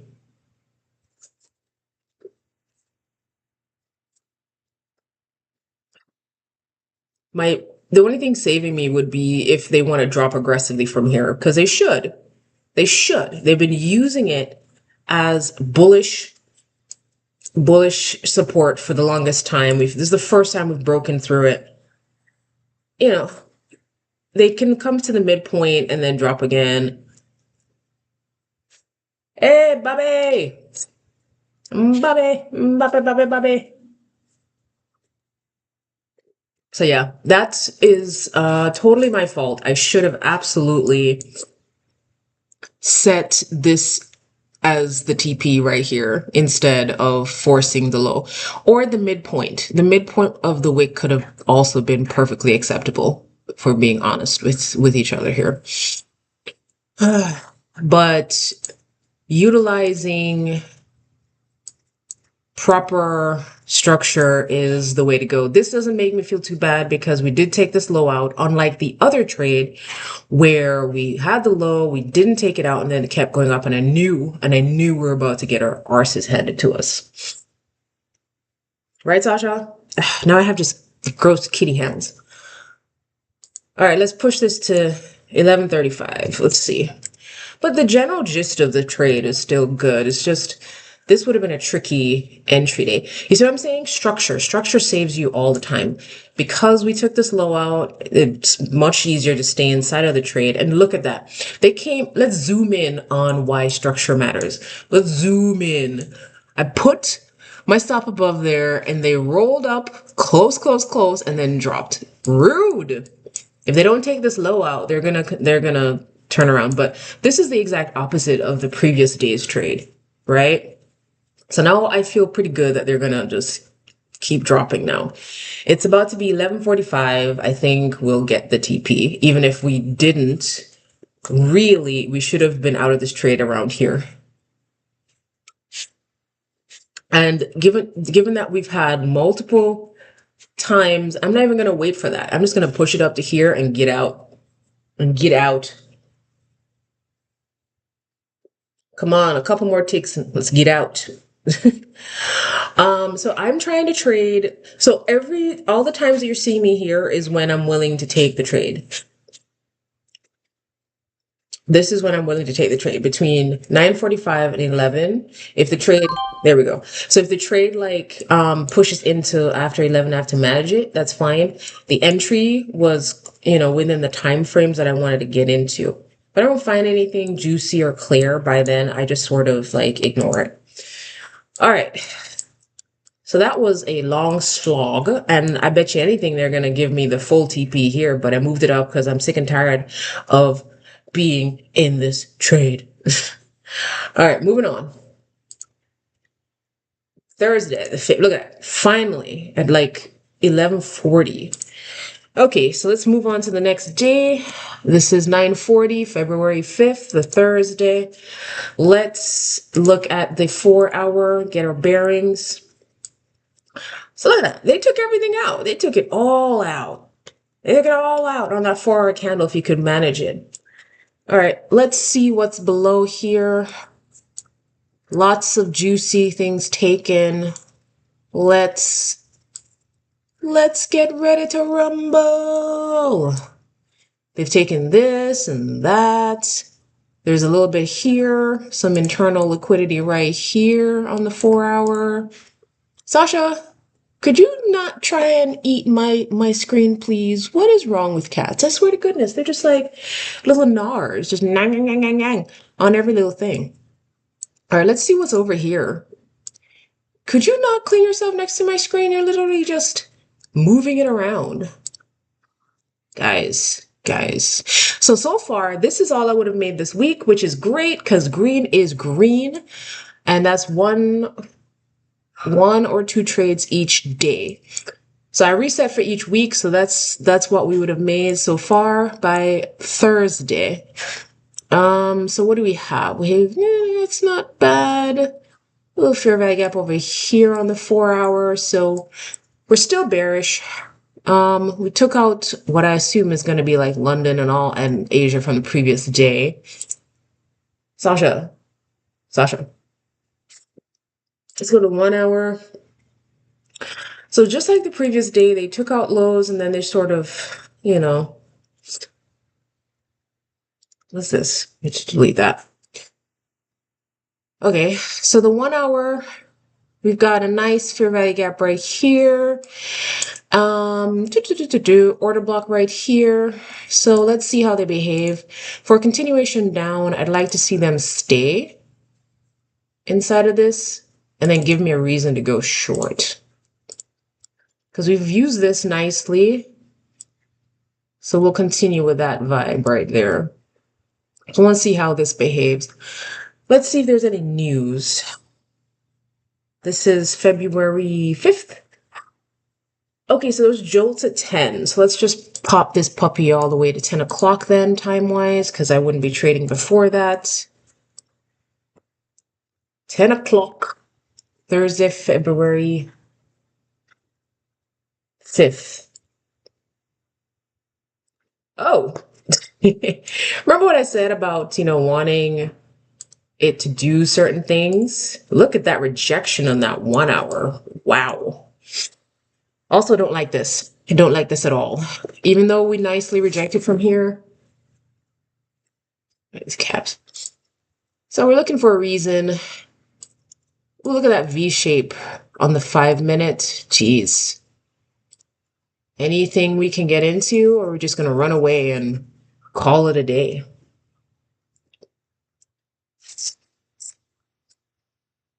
Uh, let's see. Do we have a fair value gap that was holding price up? Well, I don't know if we're going to get anything. We have internal sell side liquidity here and some bigger ones down here. I didn't check to see if there's like a 1 minute, 1 hour, not 1 minute. Sometimes you have to look all the way to the left, but I can't right now. Boo! I have to change my settings to be able to see that. So I like this big rejection off of that 1 hour bearish FEG. Beautiful. Now we're just looking, now we want to see them close below the wick here, the midpoint. Because this is a gross 1 hour candle. That's like, I don't want to go anywhere. 1 hour candle. It's like, I hate you, 1 hour candle.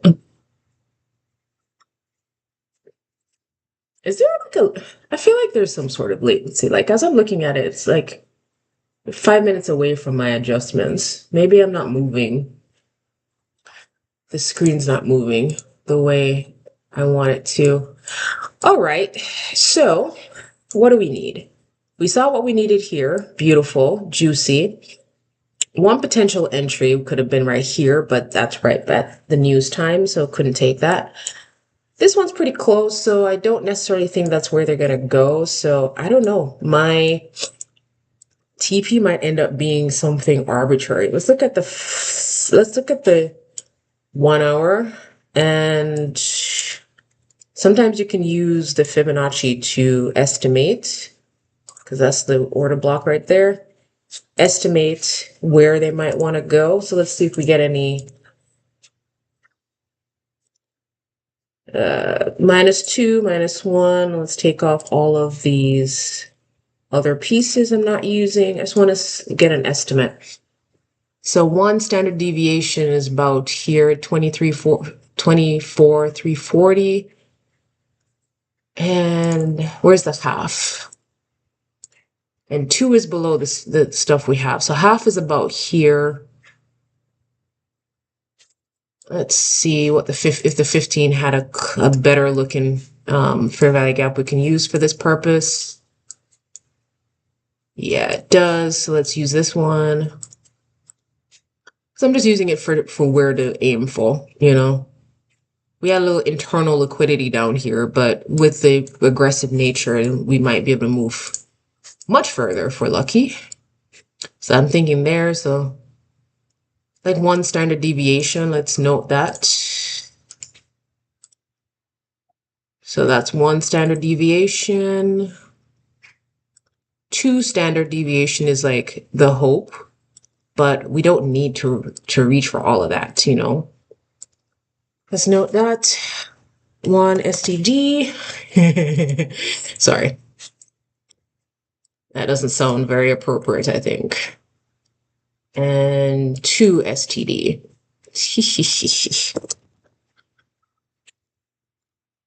And red. So sometimes when I don't see what I need to determine where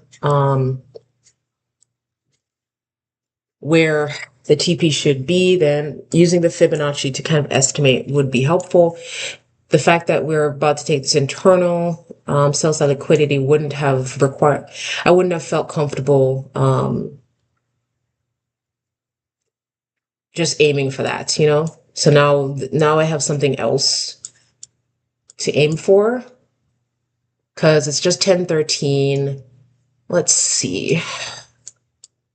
What's a 2-minute entry look like here? Okay. So that's pretty far. What does 2 micros look like with that stop? So if I want to take 2 micros, I've got to take it at the body, so because I would want my stop above this guy. Doesn't look like we'll get an opportunity on that one though. Also, taking things at lows really kind of gives me the heebie-jeebies. You know what I'm saying? Let's look at the 5 minute. Okay. So 5 minute order block. So here's what I want. I want to see how we work inside of this wick right here, midpoint.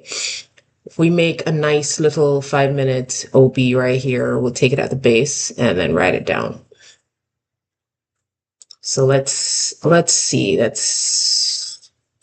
We can push this to 1020 to see how the 5 minute candle closes. Mildly cheating, but you know. So we close bullish on that. There's a fair value gap right in here, one here. So I would be perfectly okay if they wanted to like tab into here for an entry, but I'd like it to happen before. Let's go back to the 1 minute. I'd like it to happen, whoops. How far did you go, Autism? I'd like it to happen before 11 o'clock. So I did have an entry set up here, but at the same time, fair value gap here, I don't trust it. Again, when they pop up after taking a low, they might make a short-term high, take that out, and then drop. So I could be wrong, and I might miss this whole thing, but we'll see. Let's push this to 10. So I'd like to see them take that out first, because I want to fall into that same trap of wickiness before. You see what I'm saying? Like they like to make these short-term highs and then they like to take them out. So I'd like to see if we can get above here and then, I don't know, tap this, then drop. Give me a nice little shift on the 1 minute. Yeah, so here's what I say about fair value gaps, right? In this scenario, we've got one here, one here. I highly doubt they're going to come all the way back up to this one. But remember what I said? I wanted to see how they're going to behave in this wick. They just tapped it and it looks like they might want to drop. That's why I'm more interested in seeing if they'll give me like that short term sweep of the internal high and then drop and then give us something super duper clear. So now, because picking the FVGs is really, really important. Like picking ones that are just kind of in the middle of the chart, whatever, that's not gonna do anything. You notice that whenever I pick them, they're ones that have been tapped, they've done something with price, they've held it up, they've repelled it, they've done something. Sometimes when they're just sitting around, like this one I like because they tapped it and ran. So now I'm comfortable taking anything below it because they don't necessarily need to run up into it. The only other issue I have about taking anything in this general space is they took that internal sell side liquidity here and they haven't made a new low. They haven't. So my preferences in this scenario is that they push up, take some of this out, respect the bearish order blocks here, and then drop aggressively, leave an order block, leave a fair value gap, and then I can take an entry there. So let's push this forward a few minutes, excuse me, and see what we get. So this slow staircase without taking that low out, it's for the birds for me. Like that can kiss my ass. Can I say ass? That can kiss my patootie because now you're just messing with me. Now when it's acting like that, I'm gonna go to the 2 minute and see what we're doing. So what we're doing is respecting the hell out of this order block and the fair value gap here, and then slowly grinding. What I don't have is a really good reason to get into the trade at the base here for a short. I think that's ridiculous. I would not take this yet. Like I said, still waiting for them to like give me a proper push up and then drop because I don't trust it. It's doing all of this. We've taken no lows out. I don't trust it. Could easily pop back up.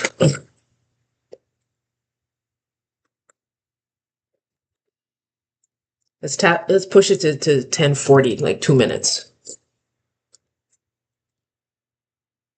See what I'm saying? Structure, man. Structure is life. They had this low, they did not take it out. I am not worried about getting anything in here. I'd have been stopped out already if I'd done that.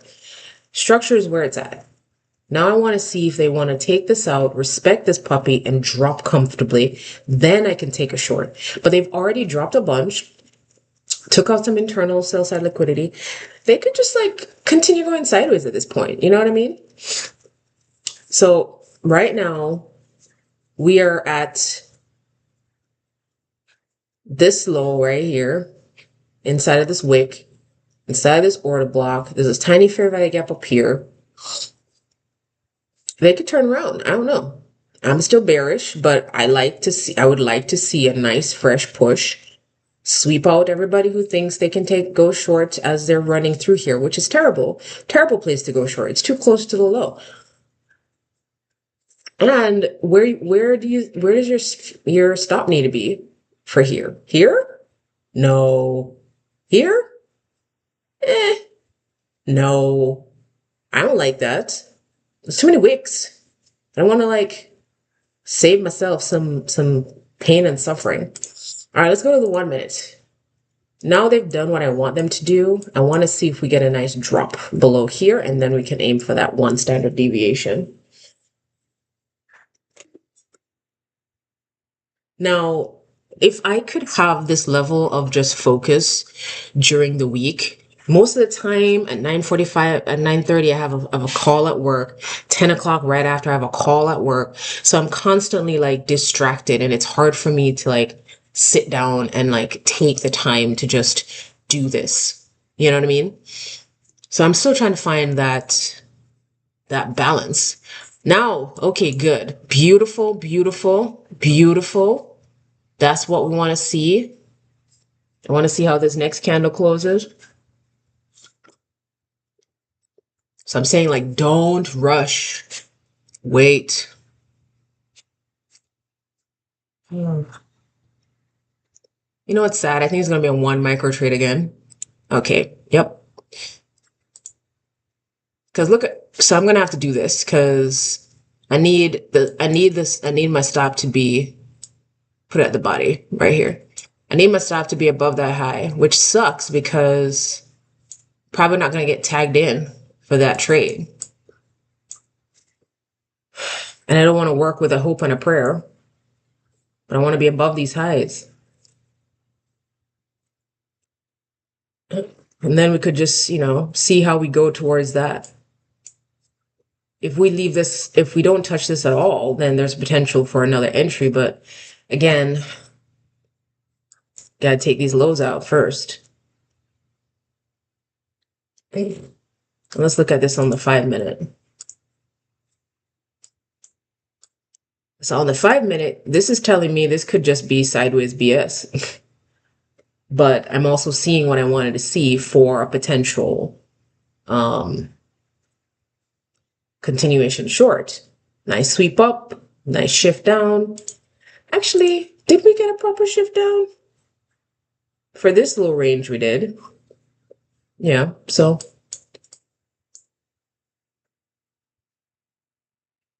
let's try to figure out what the point of interest was, why price stalled at the lows.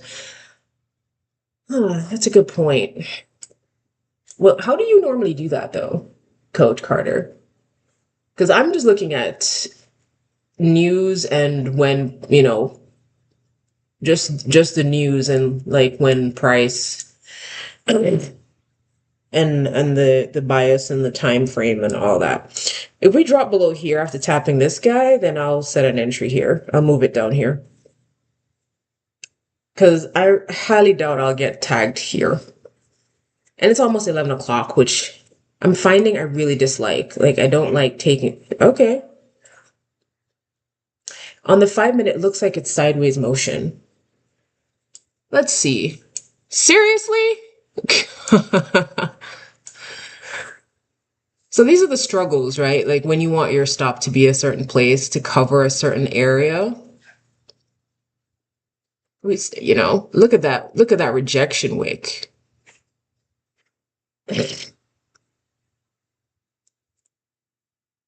And now I think it's just gonna drop. But I also don't like this 5 minute. Like, look at this. What is this? This is saying we haven't taken this low out. We've swept the highs. We've not tapped that. This is saying we're probably gonna go sideways and chop. And it's almost 11. So I don't even know if I'm even interested in even taking this trade. But we are here to also get comfortable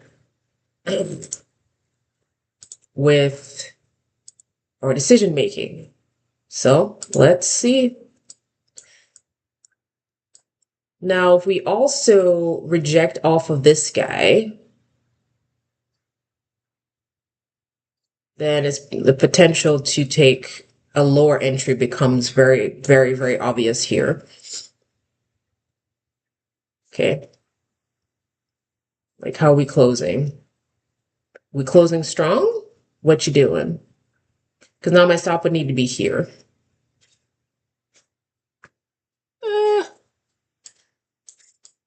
So this guy is the order block right here. It swept everybody out. We're gonna leave a nice little fair value gap. No? Okay. Because I didn't like that closure. I would have liked that. So this tells me we're just sort of going sideways. Let me cancel this because I don't really trust that entry. Let's take a look at the daily. Oh, look at that. We're inside a volume imbalance. We passed through one. Well, we're far enough past it that it shouldn't be an issue. Hold up. Need to get rid of that.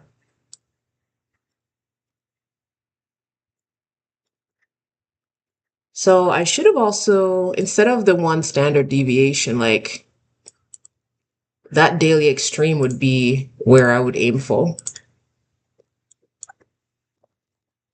As well as the one standard deviation. Just note that. It looks like I'm just running for. So I couldn't take anything until we got out of this BS. And it's 11 o'clock, so I probably wouldn't bother. Let's move on to Friday, because actually, let's push this to 11:30. I just want to see if it moves out of the range, because it's in the range. I don't want to take the entry. Yeah, so it's a good choice. And we pop back up. So I'm glad I chose not to take that. Let's move on to the Friday. And let's do 9:40, and let's take a gander at what the higher time frame is telling us. Let's go 4 hour. Okay. So the 4 hour is actually quite bullish, but the overall structure is very bearish. So as usual, I want to see how it behaves inside of this 4 hour order block right here. And a nice sweep of, say, London or Asia would be great. Also want to see how they behave inside of this 1 hour bearish fair value gap. We used it once, twice yesterday. Pivoting? I don't know. Because I thought pivot points were like a whole different tool, honestly. Oh, wait, let me check to see if there's, because the standard deviations is just like a mathematical thing, right? Like, you've got an order block size, and then you just see this, you see one or two standard deviations of the same size, like that. And then, choose to take your profits from there. I don't really know too much about the pivot piece. Does anybody know in the chat about pivoting that they can share? Because I sure don't. So this is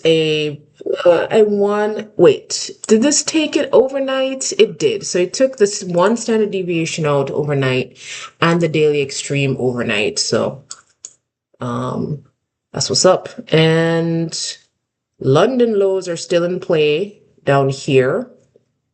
So let me just note that for shorts. And again, when the session is contrary to your bias, you have to make a decision to either go with the session bias or not to trade if it doesn't fit your, trading setup. Now there's juicy equal highs up here. Actually, I prefer if this was lower. No, yeah, this is juicy equal highs right here. So if they want to run for that, let's note it as a potential area of, what am I doing? A potential area of interest right here, some juicy equal highs. If we continue to have a very bullish push,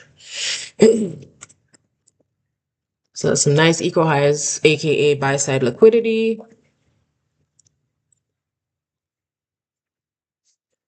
I feel like if I had the opportunity to just trade, um just nothing else, I think I would do really well. Like all the distractions are terrible for me. But this is great because now I get to like watch the price move the way it's supposed to, and that's what's up. But sorry, coach, I don't really know the difference between um pivoting, because I thought there were pivot points, but I don't really know much about those. But in terms of like standard deviations, if you take this 1 hour like order block right here, or you can even take the whole range technically from this high, yeah, from that guy to here, then you could use a Fibonacci to kind of like estimate how much further they might go up. I find that they like to stop at about 2 standard deviations, but you can like plan to get out anywhere between 1.5. So like if this is going to push up from this 1 hour range, then you also want to find points where the standard deviations also match with liquidity as well, right? So you see how this one's really close to the equal high, so they might come all the way and tap the 50%. This one also matches with this equal high up here, so that's a 1 standard deviation. So it's just, the size of this, that's the same amount of space. That's all that is, really. I'm pretty great at teaching. I'm not really teaching. I'm not a teacher. Let's try a 15-minute and see if we get a different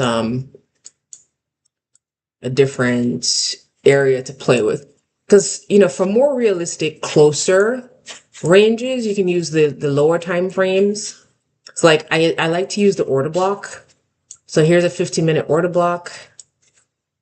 And then I can like specify 2 standard deviations. And you see how they behave at the areas? This is the 1.5, that's the 1, and then they tap the 2, adjusted down. You know what I mean? So you can use that as ways to determine where to take your profits and stuff. Okay, let me check if there's any news on this day. This is February 6th. Okay, there was 10 a.m. news, so let's push this up. What was that? Prelim, consumer sentiment. All right, so let's push that at 10 a.m. So this fair value gap we've seen used. We've busted through it, used it for drops. If we're going to go higher, I need to see, as always, above it, nice clean move. And then, find an entry inside of it. Similar scenario. We haven't closed the body above the midpoint of this thing. So, from Asia all the way, Asia lows are actually down here too. Asia lows are also in the crosshairs if they want to drop. So I would need to see, from here, I need to see like a nice 5-minute shift. Sometimes that can be hard because the shift for 5 minutes would have to occur below here. So then I need to know if there's enough juice, or space available for TP to make the trade even worthwhile. Yeah. It's pretty nice. I mean, especially if you don't have like obvious profit targets and stuff, using the standard deviations can be really, really helpful. And it can make trading really mechanical. But definitely try and pair it with like an area of interest too, like an area of consolidation, equal highs, like that kind of thing, equal lows, extremes. That way you can always get what you need to get out of it. Now I like this. There probably was a more aggressive entry like at the base here. Let's take a look on the 1 minute. I'm just curious. Yes, queen. Yes. So I would have liked this closure here, and I would have probably tried to get something here. I don't know if I would have been fast enough to catch it on this candle, but I would have liked that with a stop above here. So again, the 5 minute shift has not occurred, and therefore I'm still not interested in taking anything because the shift doesn't occur until here. So once the 5 minute shift occurs, then I'll look for an opportunity to get short. Right now, there's as much as I would have liked to take this, I'm trying to work with a mechanical setup, and a nice 5 minute shift gives me more comfort. Even though I'm bearish, I wanted them to come up here, run out the highs for London. Actually, they did that like pre-market. Like they ran those out and then they were aggressive. But there's some water. But whenever they're aggressive, I need to see a bigger shift in structure, change in state of delivery, whatever the market structure shift, whatever the heck you want to call it.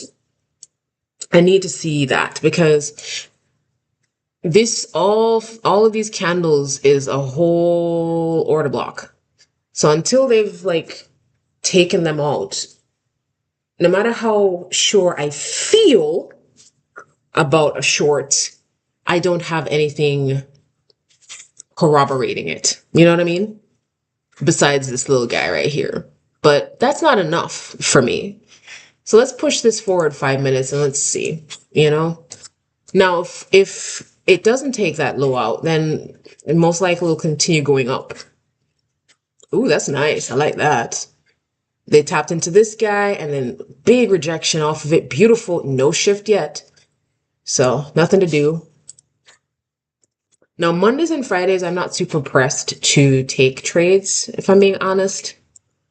If you're in profits, if you're doing well, take Friday off, go enjoy your weekend, have a nice long trading weekend, and don't worry about the rest. Enjoy your profits. If you have losses, that's okay. Come back next week. That incessant desire to get it back, get it back, get it back is what makes a lot of traders unprofitable, and it doesn't help. It doesn't help at all. Okay, you see what I'm saying? Like, there's no short in here until we get out of here. Fridays are a painful kind of day, folks. Look at this candle. Wow. As I'm saying, like, if you're still bullish and there was some entry in here, I would say you could probably take it because, I mean, the 15, 1 hour, and 4 hour were bullish. So a continuation bullish trade isn't a bad play here. I just have rules. Like if I wanted to go short, I need to see them close below here. If I want the continuation, don't do that and show me a reason to continue going that way. It's 10:23 and I am not loving any of this. The simple truth is though, guys, like if you are waiting for a particular behavior and you don't see it, it's okay to not take that trade. Trying to force it though, that doesn't get you where you need to go, right? Long term, what gets us to profitable is following our rules, keep it simple, and execute on it when you see it. And then be okay to not take something if you don't get what you need to see. So it's like right now, I'd love to take a short, but I can't because the 5 minute shift hasn't occurred yet. Now, if I want to switch to a long, I don't even know. What is my impetus to go long. I don't have one because, well, I would technically. If it busted above here and then tapped back, stayed above the midpoint of this fair value gap, then I could go long. But right now we're just keep tapping the base of this guy, you know? Let's push this to 1030 because this isn't looking like I want to do nothing with this PA right here. Look at this. 5 minutes later, we're still sitting in the same damn place. Like, come on. 5 minutes. So this is what the 5 minute looks like. Like, which part of this says, yeah, I'm going to go ahead and like get up in a trade right now. I like that they swept the low. That's nice. Big shift up. No follow through. That's the thing, guys. Follow through. Let's push this 5 more minutes. Or what is essentially 5 more minutes? I'm taking my vitamins. I just noticed I left them on my cup. So a continuation up is possible, but I don't like any of this. So this looks like it wants to keep going up. We're at the midpoint of this guy. I know there's some like really badass, like people who've been trading for 10 plus years. They can read this like a book. This is my third year. The beginning of my third year. So I'm still trying to like get myself together. That's why I'm still doing this. Or why I'm going to continue doing this for the foreseeable future.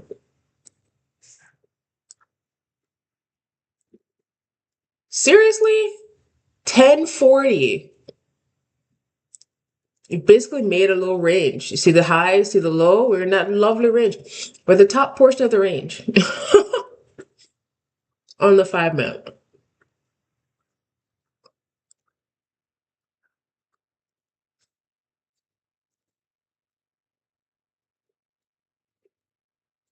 All right, pushing forward 5 minutes.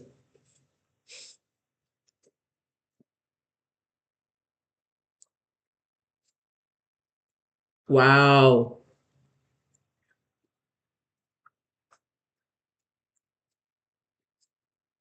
Is it just not moving or is it me? Hold on.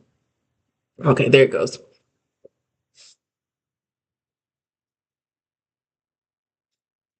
So, no thank you. Slow grind to nowhere. We can go up, we can go down, but like I said, they didn't take this low out. So up is where they're going. Was there an entry in here that was clean and clear? Let's take a look. Let's look at it. So once I did all of that, didn't take that low out, swept that out. This is the order block for that sweep. So that would be where you'd have to consider something. If you're looking for a confirmation, then once this one dropped below and swept a little bit, that shift, so your entry would have had to be like at the top of this with a stop below here, or the top of the fair value gap, a stop below here. And then you hope and pray that they want to keep going up. I don't know about you, but I don't like it. If it's not clean, if it's not clear, like don't take it. If you have to second guess if the trade is viable, don't take it. If you can see both sides, don't take it. But if you see your setup, it meets all your criteria, take it. It's not that hard.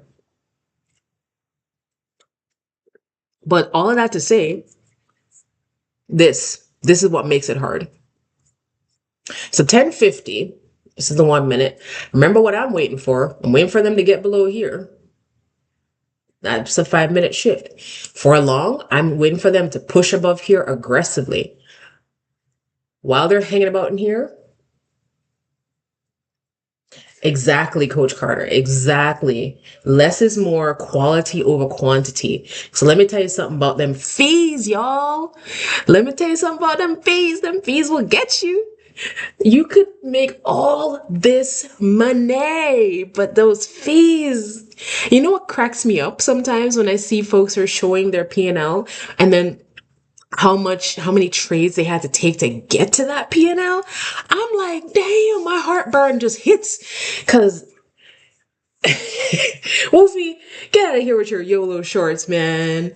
Don't be YOLOing nothing up in here. We're taking measured, smart trades. And with measured smart trades on micros for this week, I'd have been up $267. Woohoo!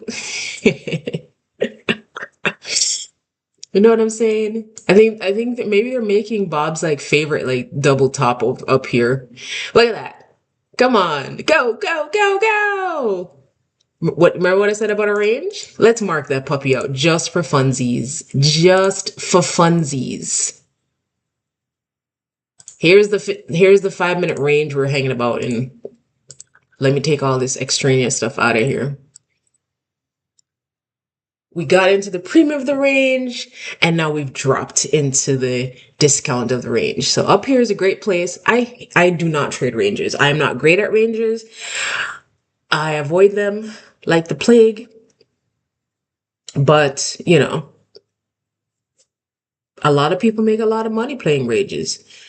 You know, they short at the top and buy at the bottom, short at the top and buy it, and just keep going back and forth, back and forth, back and forth, ping pong, ping pong, ping pong, until, you know, you get out of the range and life is like a box of chocolates. But as somebody who's not really great with ranges, that means that this big, insane, like daily range we've been hanging out in for the last like 2 weeks has been a shit show. Even when I wanted to take a trade, I couldn't take a trade because just things just didn't meet the criteria. But that's all right. But look at this range, just hanging about. No thanks. All right. So looks like for this first week of February, I would have made $267 over, I think, what is essentially 3 to 4 trades that whole time. And 1 day of taking a loss and then re-entering with the single micro in an appropriate spot. Okay, let's move on to February 9th. And let's head over to 940 and let's see what we've got going on for this fresh week, because I'm not taking diddly squat in this bullshit. Also, let's reset our P&L because we just want to see what it's going to be each week. Well, it looks like they took out the equal highs at some point. Good for them. All right. So on the 4-hour, I am going to make an adjustment because I'm not going to use this guy anymore. Okay. I'll still be here, coach. Okay, so I'm going to note this bearish fair value gap. And let me change the color because I like a light. What is this color? Fuchsia? I don't know. I'm terrible with colors. Don't tell anybody. Okay, so overall, let's loop out here. Disgusting looking range. Might have been tradable, but I wasn't trading. So, big drop. Still have this guy down here to take out. They've made equal lows now. Beautiful. I remember what, and I'll take this 2 standard deviation out because, and they didn't take out that London low that we were noting. So that's all good. So right now, the 4-hour is telling me that we might want to be, looking for longs, only because we've disrespected this order block. We've disrespected this one as well. And we're digging into this guy right here. I don't really like this one as much as an order block, but just got to do what you got to do. Right. The main consideration here is them disrespecting, well, bearish PD arrays. So if they're disrespecting a bullish PD array, let me change the color on this guy. So we're just making adjustments to see. Now this is a Monday, and I am not, again, never super pressed to take a trade on Mondays and or Fridays. So this is what we have in the 4. Beautiful, beautiful rejection off of here for continuation. Excuse me. For continuation longs. I'm not even going to bother with that guy because he's far up here. But, I'm noting this one as like targets since we've rejected once, twice, 3 times on the 4-hour.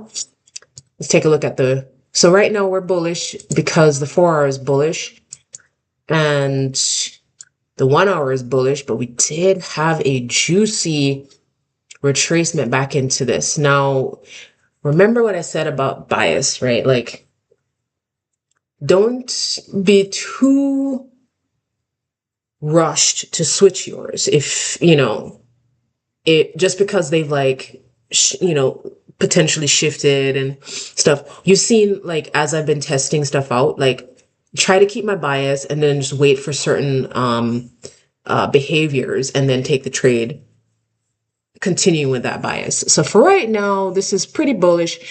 They've already taken out some nice liquidity here. So for me, I would need to see them drop below here on the 1-hour. And then I'd be interested in shorts inside of here down to, actually down, not even that far. Some equal lows right here. Let me note that. And I do like the fair value gaps right here. So I'm just going to say, sell some liquidity on that one. And then I'm also going to note the fair value gap down here as a target, like a place to take profit. And that's that. So I'm not like trying to reach for the moon, but, but the trend has been bearish, but the 4 and the 1-hour have switched bullish. Let's take a look at the 15. I mean, obviously, because what can happen is, like, you can look at the 4, the 1-hour, and they can be going one direction. The 15 can be going in the same direction. The 5 can be going in the opposite direction. And the 1 minute, which will tear you a new one, will be going in the opposite direction. So focus on where the higher time frame stuff's going, because the smaller movements can really like smack you in the face, like because let's be honest, these markets like to beat up on us poor retail traders, or poor sad retail. By the way, do you guys like my shirt? I got this at Universal in the Mario Brothers like section of the park. So we tried out Epic Universal, and I really wanted to get on the Harry Potter ride. And damn if it wasn't, what was it? The Harry Potter Ministry of Magic fight ride. 3.5 hour wait, y'all. Rude. So I didn't get on that because I looked to see what it would cost to get like the lightning pass to go to the front. It cost the same amount as the tickets. I was like, hell nah. Let's check to see if there's news on the 9th real quick before I forget. I was really offended. All right, so on the 9th, we had no news, just FOMC folks talking in the PM. So yellow folder stuff. So things that we need to know. Where is London high in all of this? Mishima, so right up here. And London low was already taken out. The 1-hour was starting to potentially turn bearish, but we're still potentially bullish. I don't know. I think I would need them to take something out. So one thing that's super important, if I'm looking over here, I'm just looking at the chat, right? One thing that's super important is where they like choose to turn around or reverse, or it can't just be in the middle of price. Like, it has to be at some place that makes sense. Like, they've taken out some higher time frame liquidity, they've tapped into a higher time frame like PD array like this, and then turned around. You know what I mean? Like, let's look at this. Like, they ran up, They tapped the top of this thing and then they just ran away, you know? That makes sense. Like doing it just any old random place is not like a reason to use that spot for an entry. Probably use it for like, take profits or something like that. But all right. So it's 10:01 and what have we done? We've swept out the lows here. We've shifted very strongly that way. And the 4 and the 1 are bullish. So if we shift this way on the 5-minute, I like that they tapped this fair value gap here and they're making an order block. If we get above here, then the potential for a long becomes, probable to maybe, take that high out or, just ride it to the top of that. Or even the higher time frame, like one up here. Because I only posted these as like targets, Now, if we bust below here, then a tap up and then a continuation that way, we can go for the lows down here. And I wonder if I've forgotten about the extremes. But for now,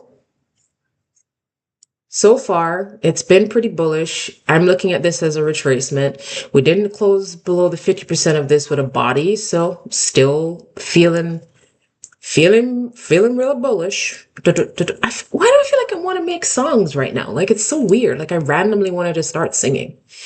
Now these candles are quite big and I'm not super excited about that because that means that it's probably going to end up being a 1 micro trade. And there's nothing wrong with 1 micro trades, but it can be a little hard. Because I used to take 1 minis and that was juicy and delicious and nice, but also, I'm not super excited about where this entry is either, but there it is. We've got dual shifts here on the 5-minute. I like that. So I will be taking a long. Now my preference would be, let's see, 2, 1 by, where's my stop with 1 micro? Oh, God, that's just so mean. Most of the order block, but I want my stop down here, so it's not like ideal. That's why you have to look at the lower time frame to see if you can find something better.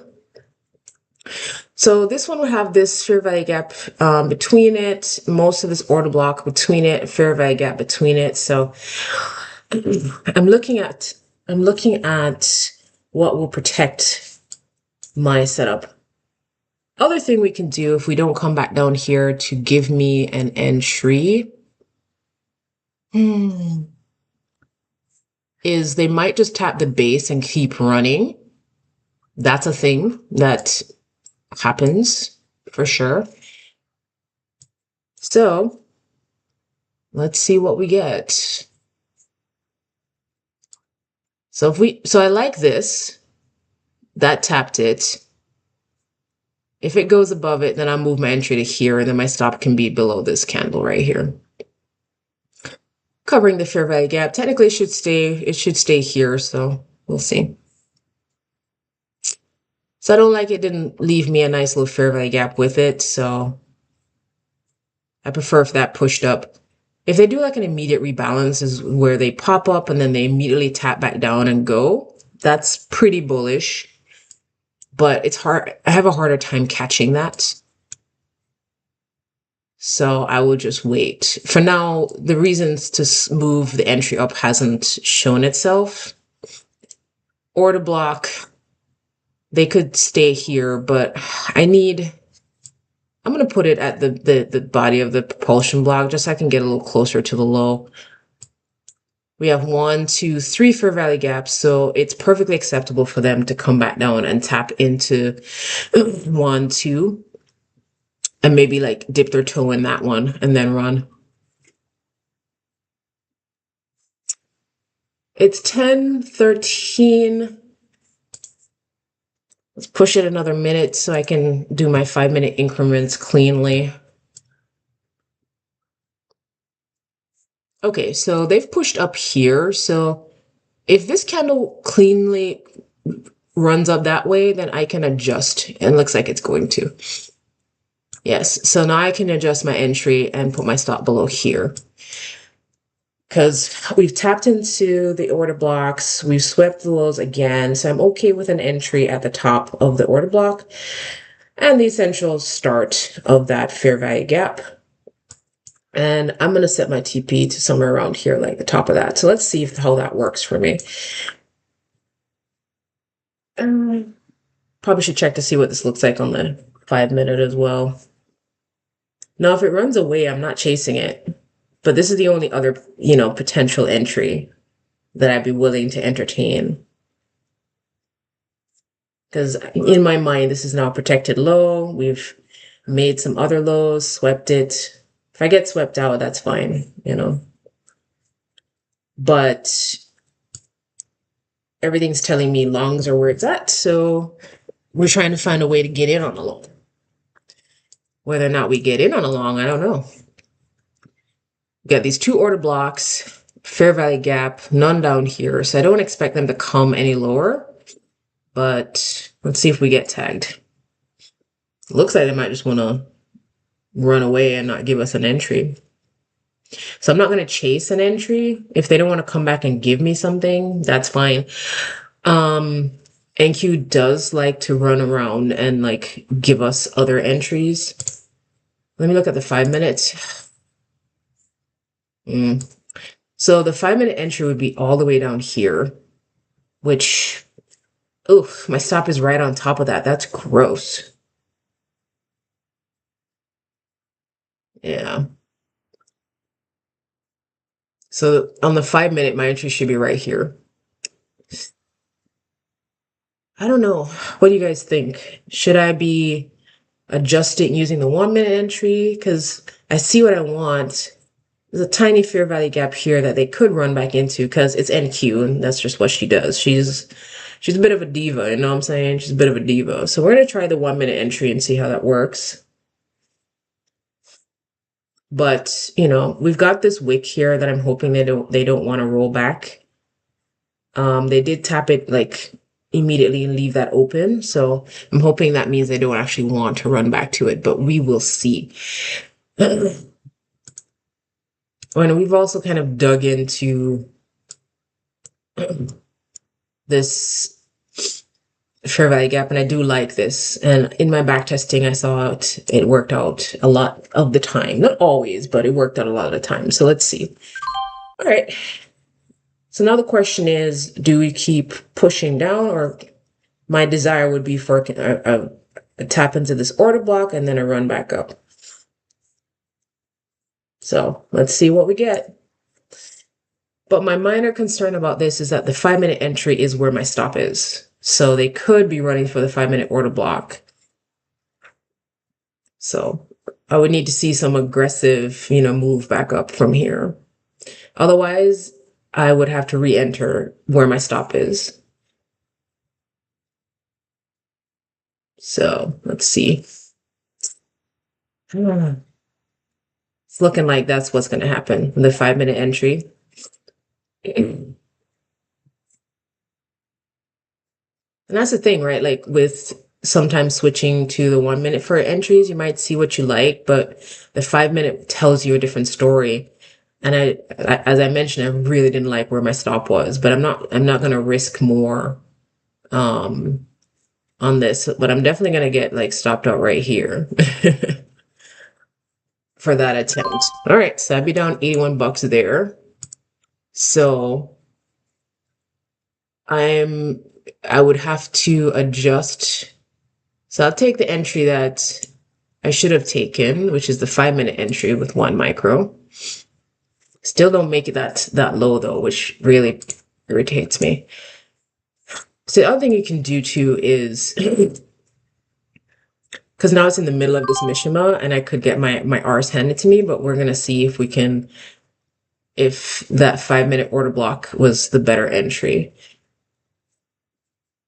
That's the only problem. Like, as I looked at it, I was like, man, you got to make these decisions. Like, you need to take your setup elsewhere, follow that. And sometimes you don't, and sometimes you take the loss. But look at that. Because I said the 5-minute entry looked way juicier. And then we're going to test the 1 minute out, and that didn't work out for us. So what we need to see now is a nice juicy push up. I'm going to take a little gander at this 1 minute 2 standard deviation and see where that closes out all the way up here. So I want to see where the 1.5 and the 1 go. So if we take this high out, I can move my stop to here and mitigate a whole bunch. So it looks like my TP is at 1.5. So we'll set the TP for this 1 micro at the 1.5 of standard deviations, and then let's go. So we would have taken 1 loss, and now if we can get above this high, then we should be good to go. So let's recap. Like the 5-minute entry was superior, beautiful, to the 1 minute entry. And we saw that, but we decided to give it a try anyway. So, and that's all right. It's just a micro, it's $80 loss. It's not a big deal. That's the other thing I really like about switching to micros. Like the stress around trading has just kind of disappeared for me. You know, it's beautiful. I love that. All right, let's see if we can get 1.5 standard deviation move. Come on, take the high out. I can move my stop here. It's not quite like, you know, okay, beautiful. So on the 5-minute, I move my stop there. And then a nice juicy push up. We can do it. So this trade, really good setup. We had a lot of backing for it. We had 4 1 hour bullish. We had a nice sweep of the lows at open or just before open. No, at open. Yeah, beautiful, lovely, juicy. Then we had a nice shift on the 5-minute twice. Beautiful. And then an entry at the body of the 5-minute candle, even better. And now we're hoping we can like just get a 1.5 standard deviation on this 1 micro trade. So there's an order block here and a fair value gap here on the 5-minute. I might move my TP to the midpoint of that 5-minute order block. You know, stop being so greedy. Because we're inside of this 1 hour bearish fair value gap that's pushed price down. So there's no reason for me to like force, you know, in the hope that they're going to like bust through here. You know, they may not. So it's 1 micro. It'd still be a good trade. It's above a 1 standard deviation TP. So I'd be okay with that. All right. Let's nip back down to the 1 minute. So this is where the stop is. We've taken that high out. If they make, so I move my stop down a little bit because I don't really want to see a need to rush for the whole thing.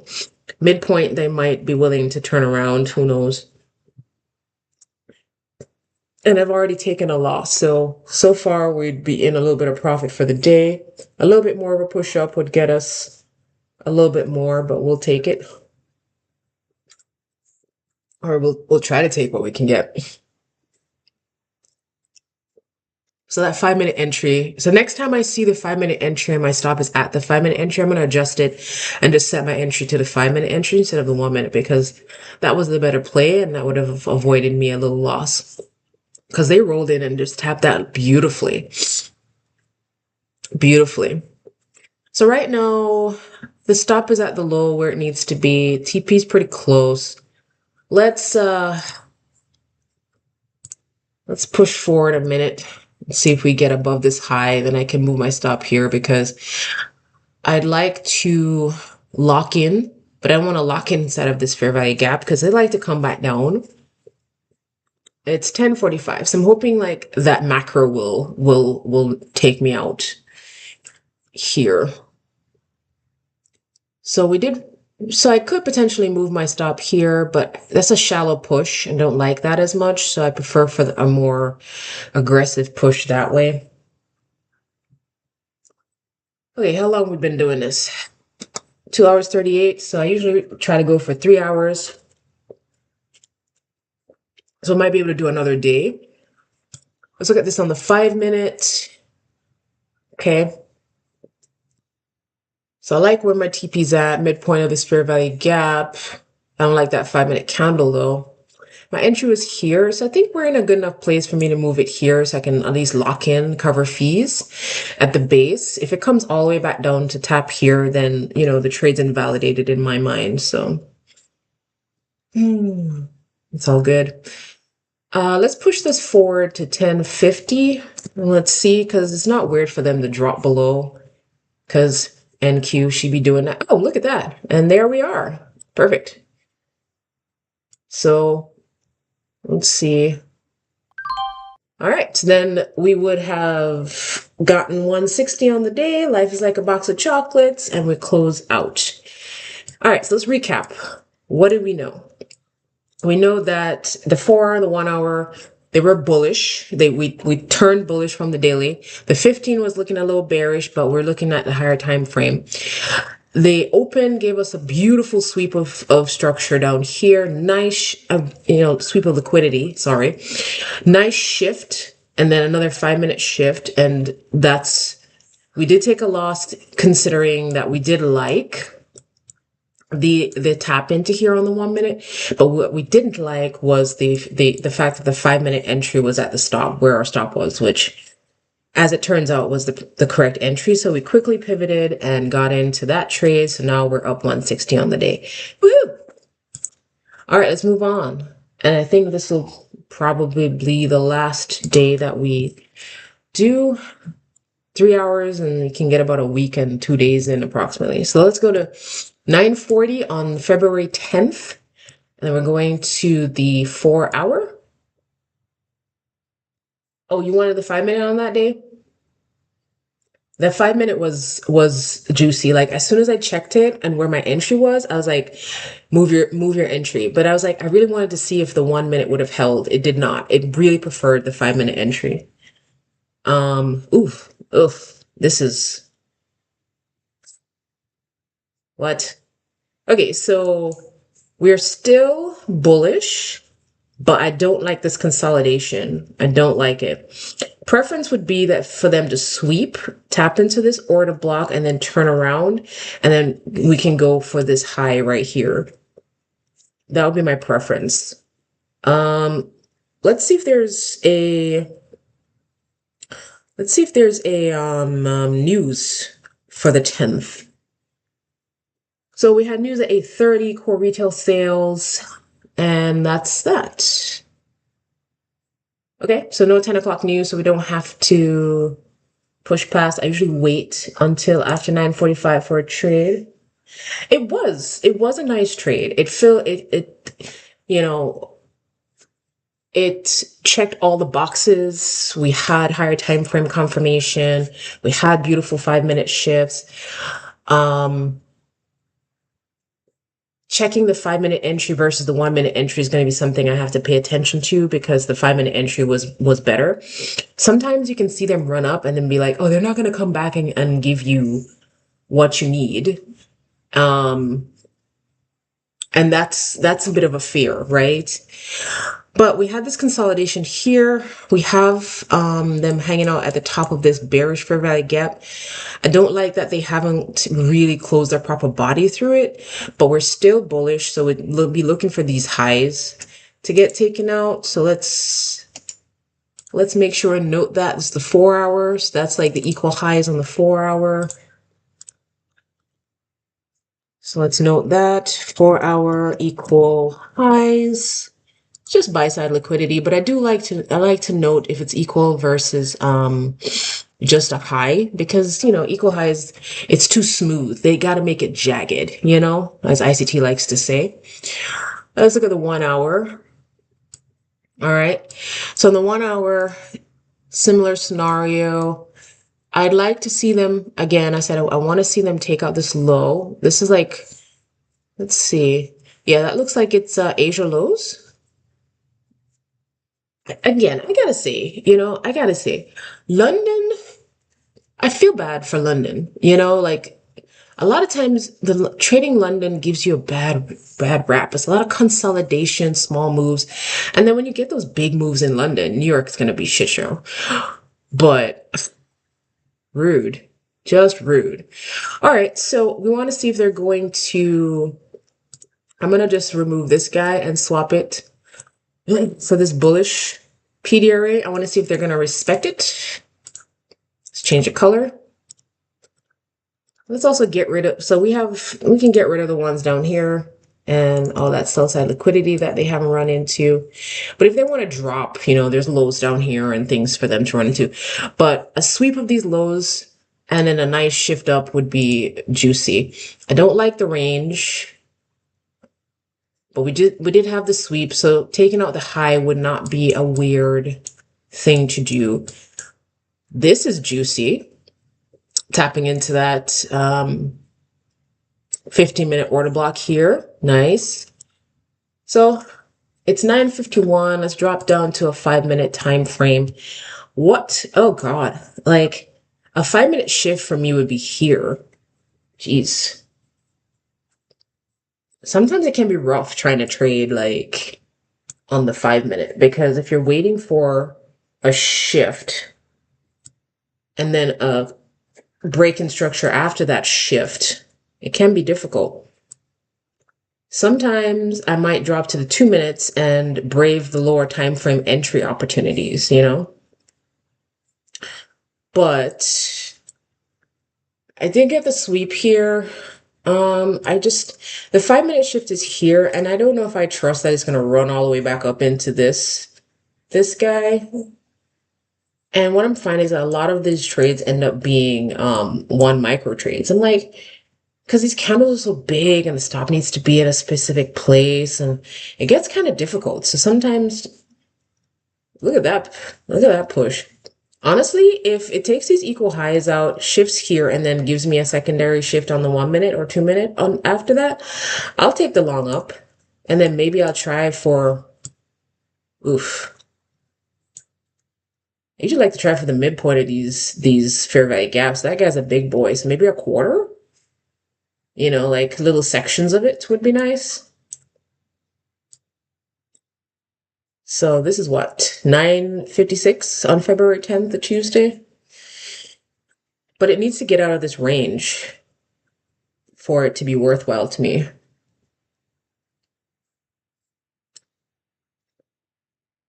Okay, so far, Monday's trades on February 9th would have netted us 160. So 2 trades, 1 loss trying it on the 1 minute, 1 win taking the 5-minute entry where we should have taken it in the first place. Because having our stop at the top of a 5-minute order block is just insane.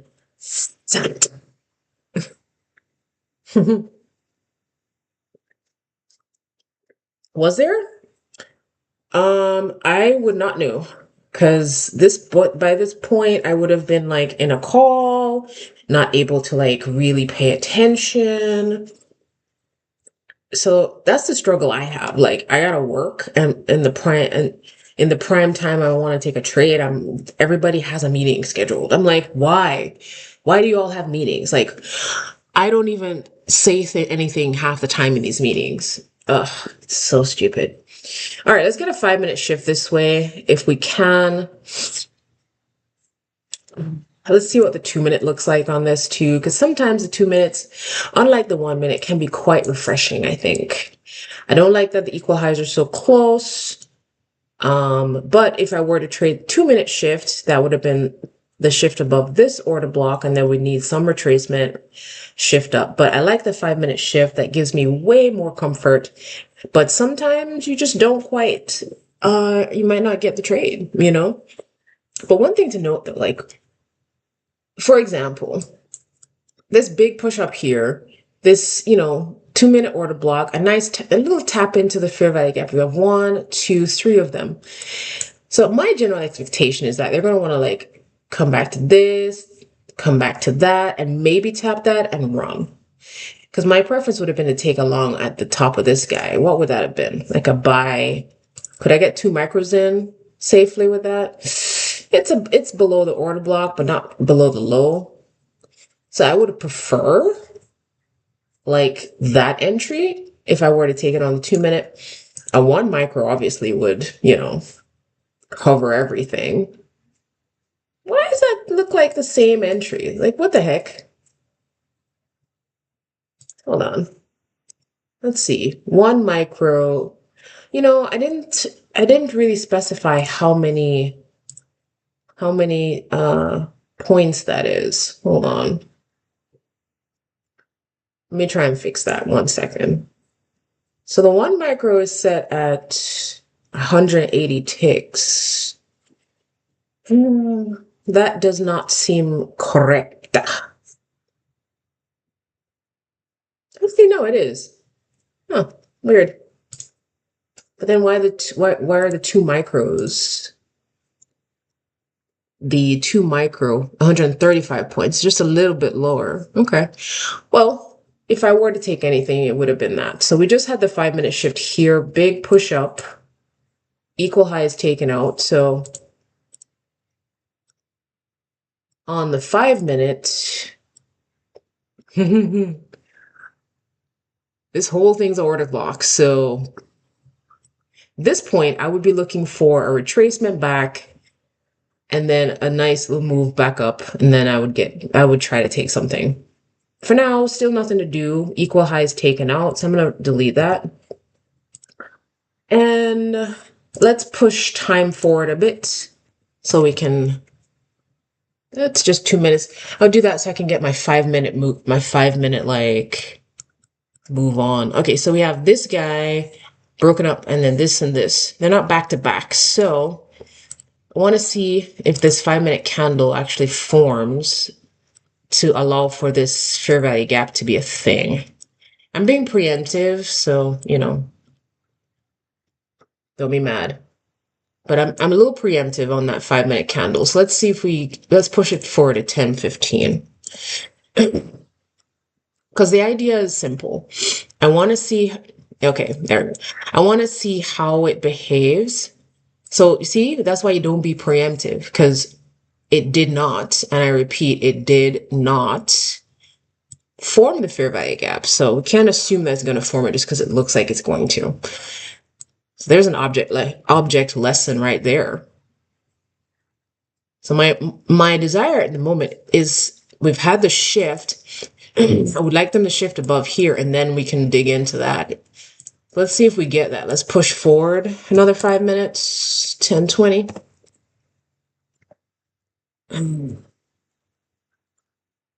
Now, if it stays in this range, I will be salty as heck. All right, so we tapped into this fair value gap right here on that 5 minute. I don't mind that. I want to see him shift above it one more time. So let's do 10:25. Push forward 5 minutes. Okay. So we haven't seen what we need to see yet for a long. We had a shift this way. They took out the equal highs. Let's remind ourselves why we're bullish, okay? But also why we're being extra careful about taking a trade. So on the 1 hour, we're very bullish, very bullish. I don't like this consolidation. I did like that we took it out because that was what I was asking for. What I don't like are these hesitant candles that are forming on the 1 hour. Like this 1 hour candle still has about half an hour in it, so it's not a big deal. So we're still bullish. So now I'm waiting on a 5 minute close. The question becomes, which of these is going to be our candles? So far, this one is for an entry because nothing's closed below it. It's tapped in the fair value gap and it's inside of this bigger bullish order block. Let's push this to 10:30 just so I can use my 5 minute increments. So now we're sort of ranging. I don't like that. Let's go to 10:35. This is a Tuesday.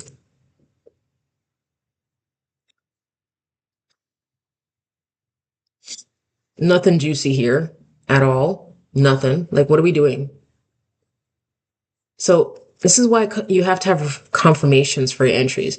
Like, I need to see a nice shift up. So once we close above here, now I can start looking at taking a long. But for now, I can't because what is this? Let's push it forward to 1040. Because increasingly looks like we're just going to sit in this range and hang out. So that's why I was very unhappy looking at the higher time frame and that we're sitting in a range just going sideways the whole time. Poor London. Seriously, poor London. Range. So we're getting real close to 11 o'clock on this day, and I probably wouldn't bother. Just have nothing juicy.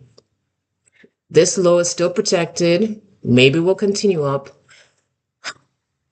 Maybe even on the 1 minute, there's something that says that we'll continue up. But do I trust it? No, absolutely not. Maybe the 2 minute looks better. No, it doesn't. Let's have this low.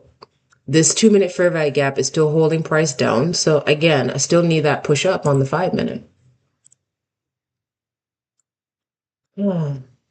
So it's 10.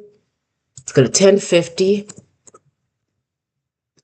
Because, with these ranges, things be lying to you. Look, lying to you all the time, these ranges. I'm telling you, do not. Trying to play these smaller ranges is just chop. Look, can you imagine all the people got chopped up trying to go long in this? Unless their stop was here. Come on now. Now we're at 1050. Still nothing to do. And that's okay. If there's nothing to do, we just nothing to do. Oh, look at this. Still in the range. So what this says to me is that I'm just going to skip. I'm going to skip this day because, all right, well, since we couldn't get a trade, I'll do one more day and then I'll close out for today's 3-hour session. So let's switch over to the 11th because no joke, I wouldn't have taken any of that. It doesn't fit any of my criteria. So let's go. 9:40, February 11th. Let's hit the 4-hour view. Because look, all the people who were trying to go long yesterday got their arses handed to them. Like, just pop. Gotta have that follow through. All right, so still bullish, just this is annoying. Nice big move, sweep. Let's look at the 1 hour. Okay, so they took out London lows pre-market. All the highs are gone. Asia highs, the previous day highs, all gone. And if I'm being honest with you, let's see. What would we be aiming for on this day? So there's an extreme right here. We've got a volume imbalance in here too. So let me adjust my thoughts on targets for longs in this day. So this guy would be a target for me because it's an area they've been digging into. Let me just give that a nice light purple vibe. Oh, was it? The 5-minute FEG? Let me see. Let's take a look here. Yeah. The 5-minute FEG was vital on the previous day. Well, I think it's vital every day. Guys, we didn't check to see if there's news. Hang on. February 11th, there's 8:30 news. And nothing at 10, so we're good. So we're just coming up on 9:45 where I would have been interested in taking something. So the 8:30 news, we just ran up, shifted up. We've come back to the 5-minute fair value gap right here. And now we're like just pushing this way. Better day, more clarity, 5-minute order block. Again, we need to shift above it. Otherwise, We coming down, yelling timber. 5 minute shift here, and then I would need another one to reach for these lows or something else juicy below it. Let's see. But I swear to God, if we go back in the range, I'm just gonna call it a day. I got a juicy book I need to read, lunch I need to eat, and a gym sauna I need to jump into. I don't know if that's exciting for you, but it's exciting for me. It makes my chest feel better. They put me on some, was it prednisone to help clear the chest area, but um I don't like taking medication, Yachties, we're not big medication people, but I had to. This has been sitting in my chest since the end of Thanksgiving. All right, pushing forward to 9:55. Let's see. Ugh, God dang it. Come on, guys. All right, so we're respecting this 5 minute fair value order block, fair value gap. Let's look at the 15 minutes. Because that higher time frame tells you a lot. You know what I'm saying? It tells you a lot. It's indecisive. Wolfie, you shush, man. You shush. Oh, by the way, every time I hear the word shush, you guys remember in The Mummy at the end where what's his face gets caught? Like he's like super greedy. He's got all this treasure on the camel, but he goes back in. And okay, this is gonna continue down. We took that low out. So shorts are in. Oh, okay, we're just gonna drop. Got you. Gotcha. Gotcha. They did take out the highs here, so it's not weird. Anyway, so he's like because the scarabs are like coming and the light's about to go out, and then he's all shaking. So every time hear the word shush, it just makes me want to say that like over and over again. I love The Mummy. That movie will never get old for me, man. Never. All right, well, so let me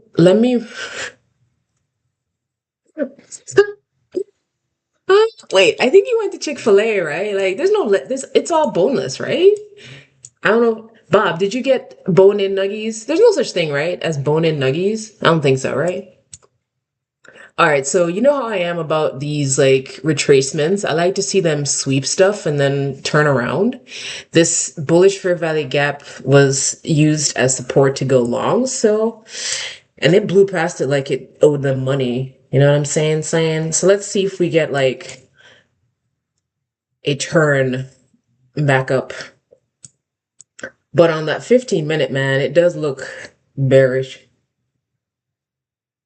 Might help with directional bias. This is true. I honestly never really pay attention to what the news is, just how the market like behaves. So I never like read it. I just want to know what it does. So like right here, I'm looking for some sort of obvious reason to go long because I'm still bullish, but I also would have preferred that they took this out. Wait, they did all this pre-market. I'd be forgetting. I apologize. I take that back. This is going to be a short. This is going to be a short. I said on the 15 minute that let's see, how much time? Okay, so this is going to be a short, a sell. It's going to be a 1 micro sell because my stop needs to be in a decent place. Actually, it needs to be above this high, but looks like I'm about to. Gonna let me in or what? Come on, it's 1 minute. So the reason why I'm interested is because it took the highs out. We had a nice shift here, roll back up, shift again. Is it moving too fast to tag me in here? Come on. Come on, TOS. Don't get lazy. Aw. That's 2 times it should have dinged me in, you guys.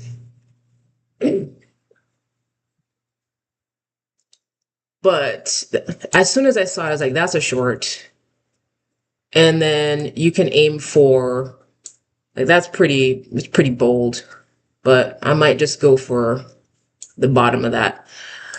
I think, oh, it finally got me in. Okay, all right. So I want to see if we can just drop aggressively from here.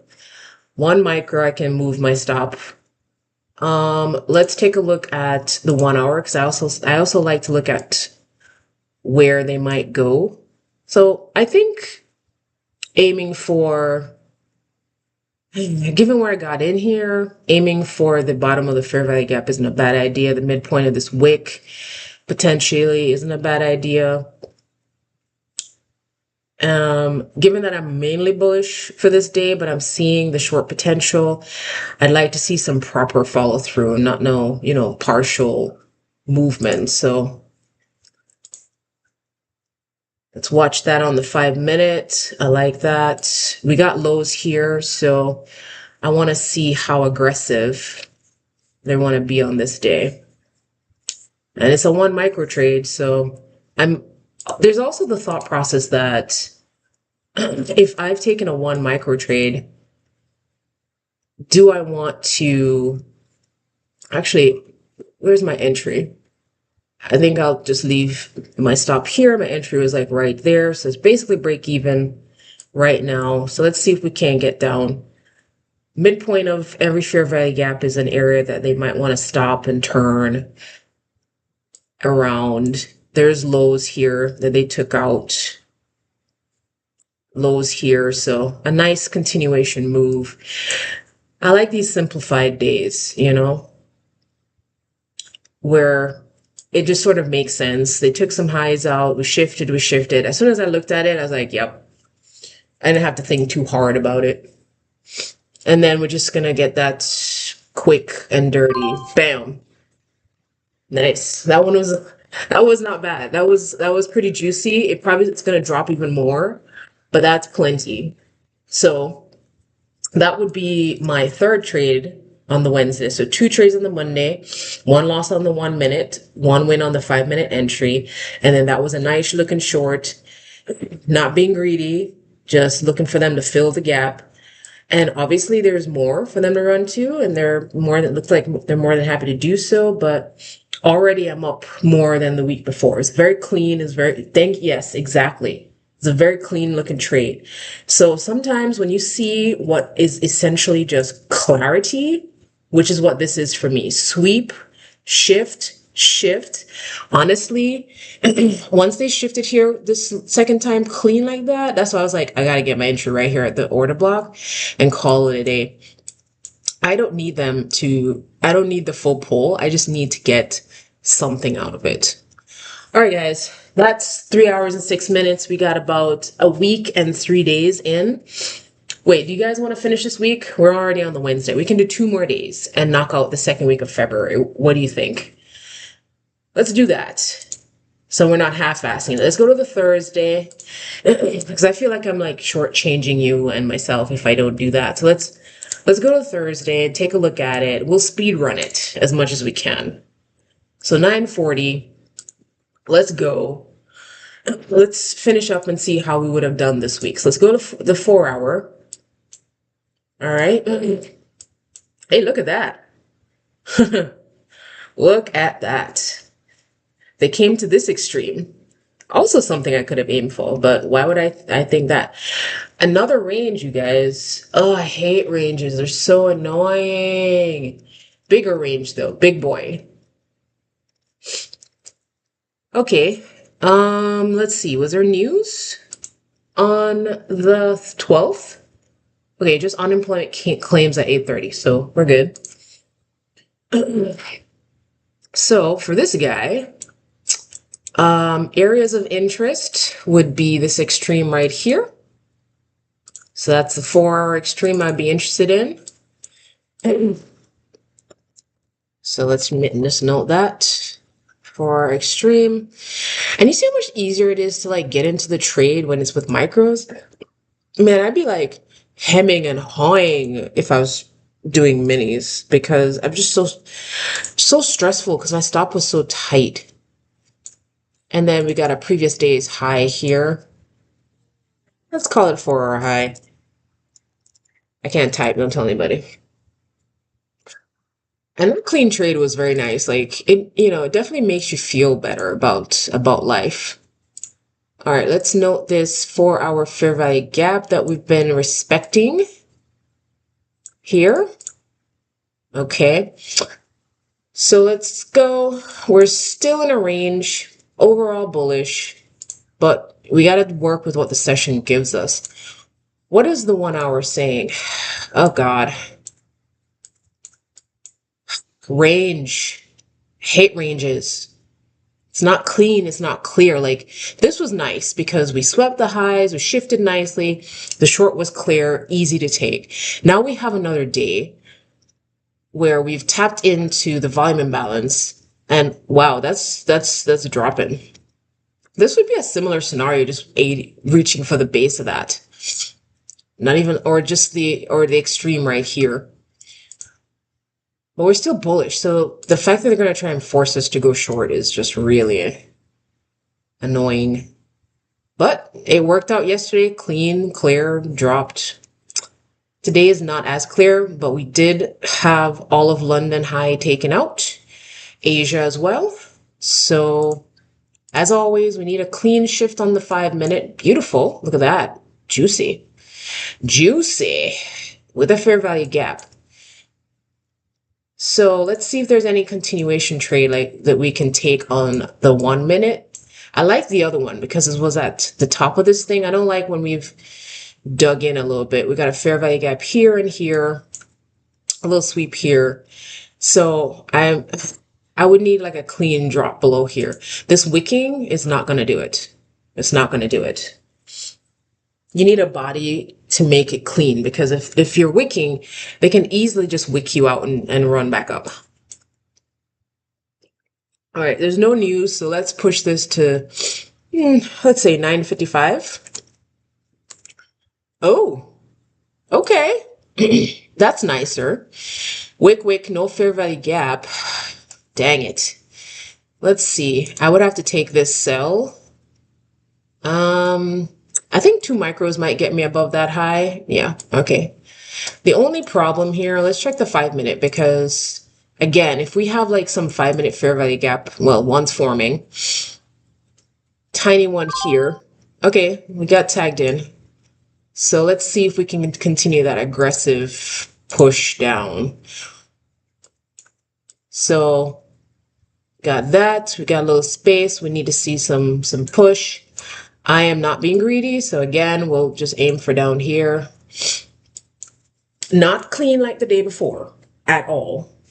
Not clean, but I did like that we moved.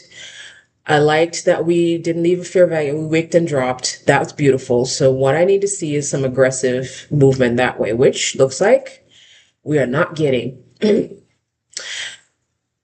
that's why I was saying like this day is not as nice. It's not as juicy as the previous day, but sometimes you got to take your shot. And my stop is above this guy. It's above the top of this fair value gap. I want to see some nice, I need to see this low taken. I like the wicking, but that doesn't necessarily mean anything. Right now we're respecting the 1-minute order block. Did we create a 5-minute fair value gap? Oh, this candle's not done yet. Okay, they created a 5-minute fair value gap here. So it wouldn't be weird for them to want to tap into that. There's 1, there's 2, so could easily get stopped out here because I wanted to do 2 micros. So I need to see this low get taken out with alacrity, like with prejudice, because it looks like they want to drop. And again, same TP as last time. We have these equal lows here, so I'm watching to see how they're going to behave in this space. Right now on 2 micros, I am not letting myself get stopped out. That's juicy. Let's see if we can't get some follow through. Come on. You can do it. So this is at this point where I'm not willing to take a loss. So we're going to break even the hell out of that. The entry was here. So I'm doing that because it looks like they want to keep running. Technically, my stop should be here, but right now I want to kind of trail aggressively. I want to trail aggressively. Break the lows with what? I don't understand the question. Beautiful. So at this point, I'm gonna trail aggressively because I don't need them. I mean, where should I put it? I'm gonna put it just above this candle right here. Fair value gap. Because I don't want my stop to be in the middle of a fair value gap, but I also wonder for the 5-minute candle, because it can always pop back up into here. And 2 micros are paying really nicely. Remember I said about those equal lows right here? So I'm probably should just aim for that because look at the behavior once they got there. What I wanted to do was once they busted below was move the stop to there because now I'm going to get stopped out and barely make anything. I don't know. What did I say? So the only thing saving me right now is the bottom of this order block because that ran pretty nicely in my favor, but I don't like the reaction from the equal lows here. Honestly, I have no idea what I just said. None. So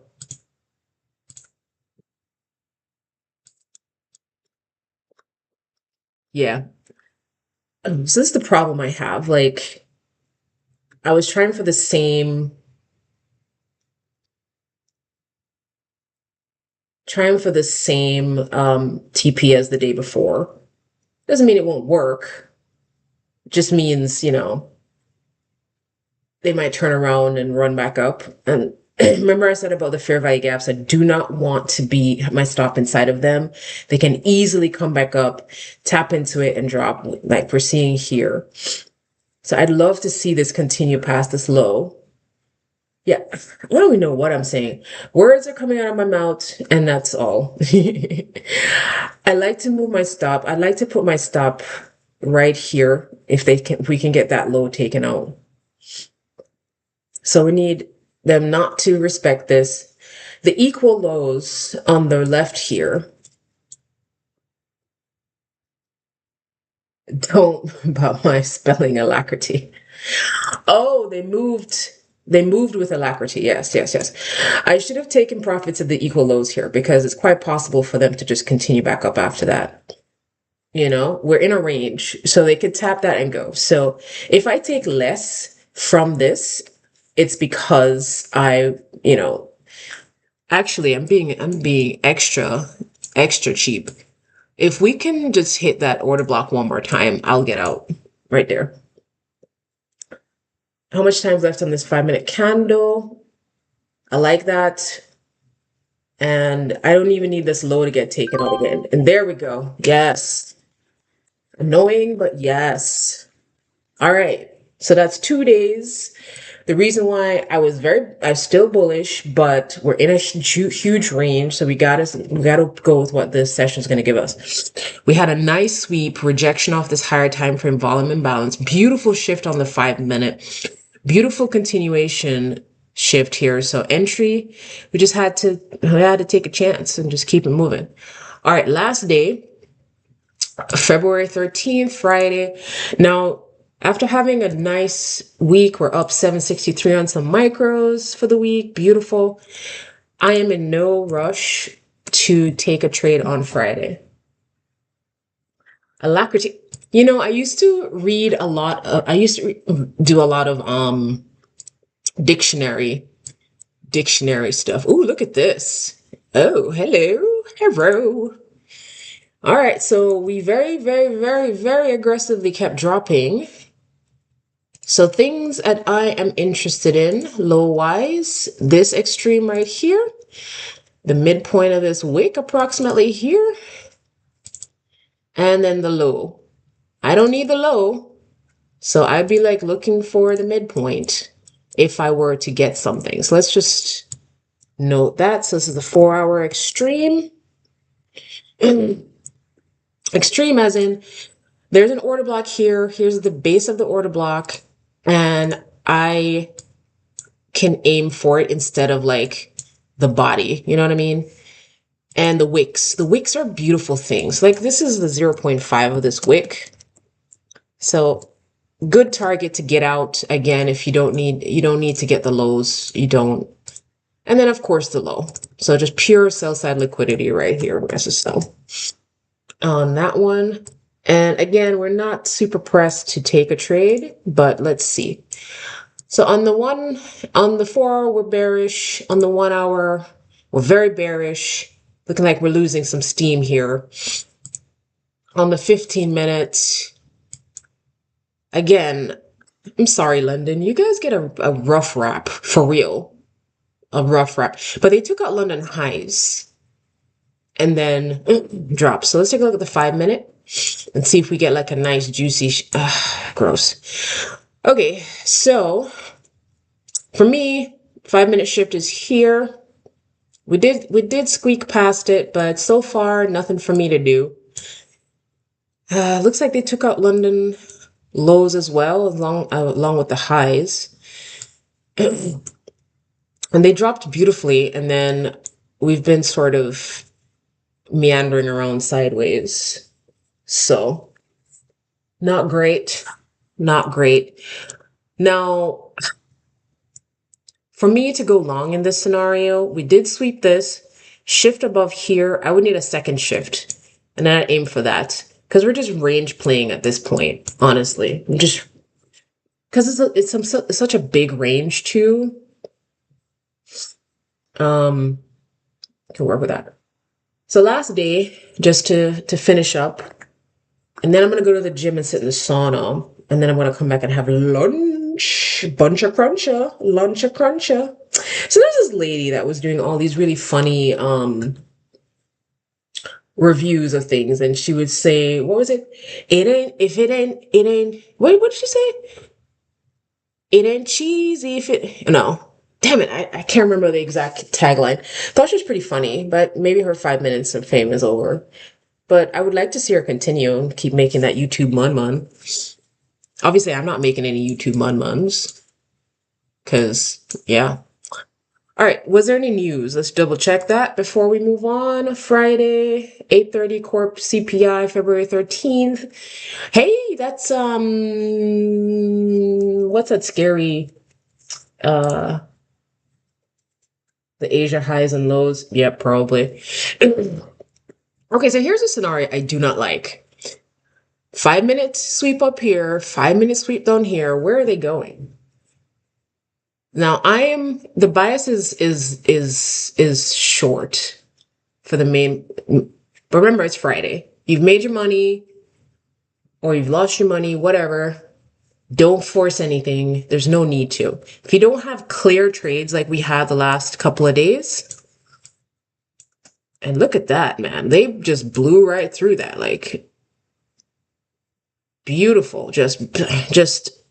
But you can't, the thing is that you can't predict that they're going to keep going, you know?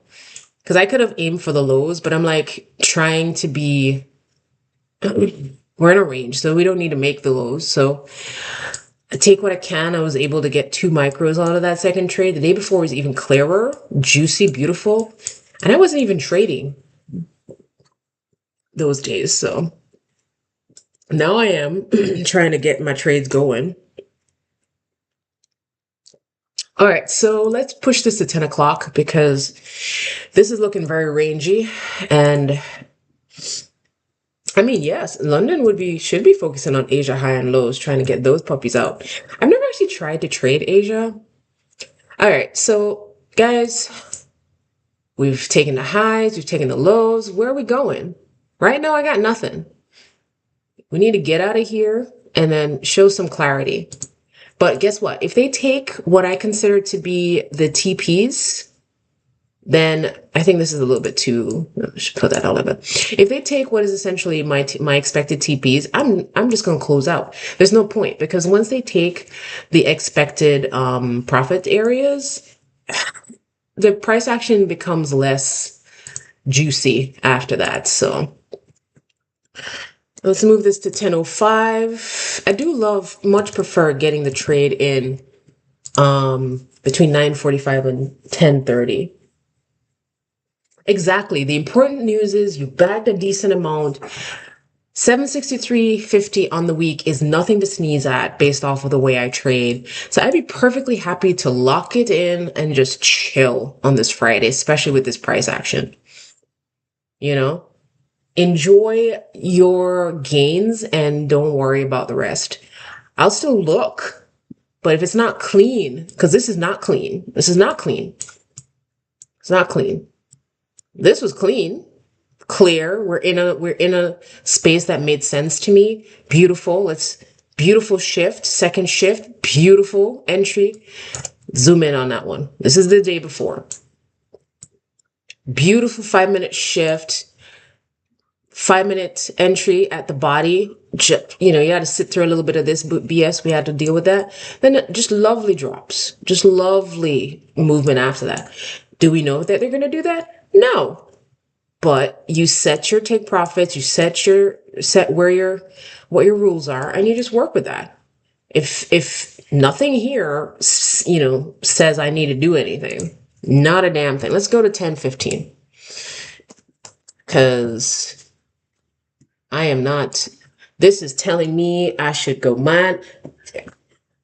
So far, since 9:30, we've been in our range. We've taken the highs, we've taken the lows. Days like this is when when I was still getting my head around it, this would confuse the heck out of me. Now, all this tells me is that maybe I don't want to do diddly squat until I get out of here. So let's move it up. 10:20. Clarity. Still crap. Nothing to do. 10:25. 5 minutes later, what we got? And this is on the 5-minute. It's not even on the 1 minute. This is the 5-minute that looks like this crap. So I'm just adding an extra 5. You know what? Let's go to 10:35. Go 10 minutes. 2 5-minute candles. Finally, some movement. We've broken out of the range. Some equal highs up here. If we come back down, so then you can take this shift into account. I don't really trust this on the 5-minute. This is the real shift for me because, I need bodies. Bodies tell good stories. Bodies explain, where we want to go with alacrity. The wicks will fake you out every time. So I would be considering like a long up here. If we get a pullback, we got a fair value gap here, one here, whichever one they choose to respect and show some bullish movement from, that's the one I would take the long from. But again, I am in no rush. Let's push this another to 10:45. Let's see what 10 minutes later does. 2 more 5-minute candles. Look at that. 2 more 5-minute candles. And we're back into the stupid range. I still got nothing. At 10:45, I got nothing. I'm not interested. Let's look at the 15. Because now a lot of people are like, oh yeah, I'm gonna go long. And maybe long is where it is. But for me, I'm still bearish because everything before this is bearish. But I don't like the range. Whenever they're doing all this ranging bullshit back and forth, it makes for very high resistance trading. It makes for high resistance trading. Now, if I'm bearish and I wanted them to take that high out instead, right?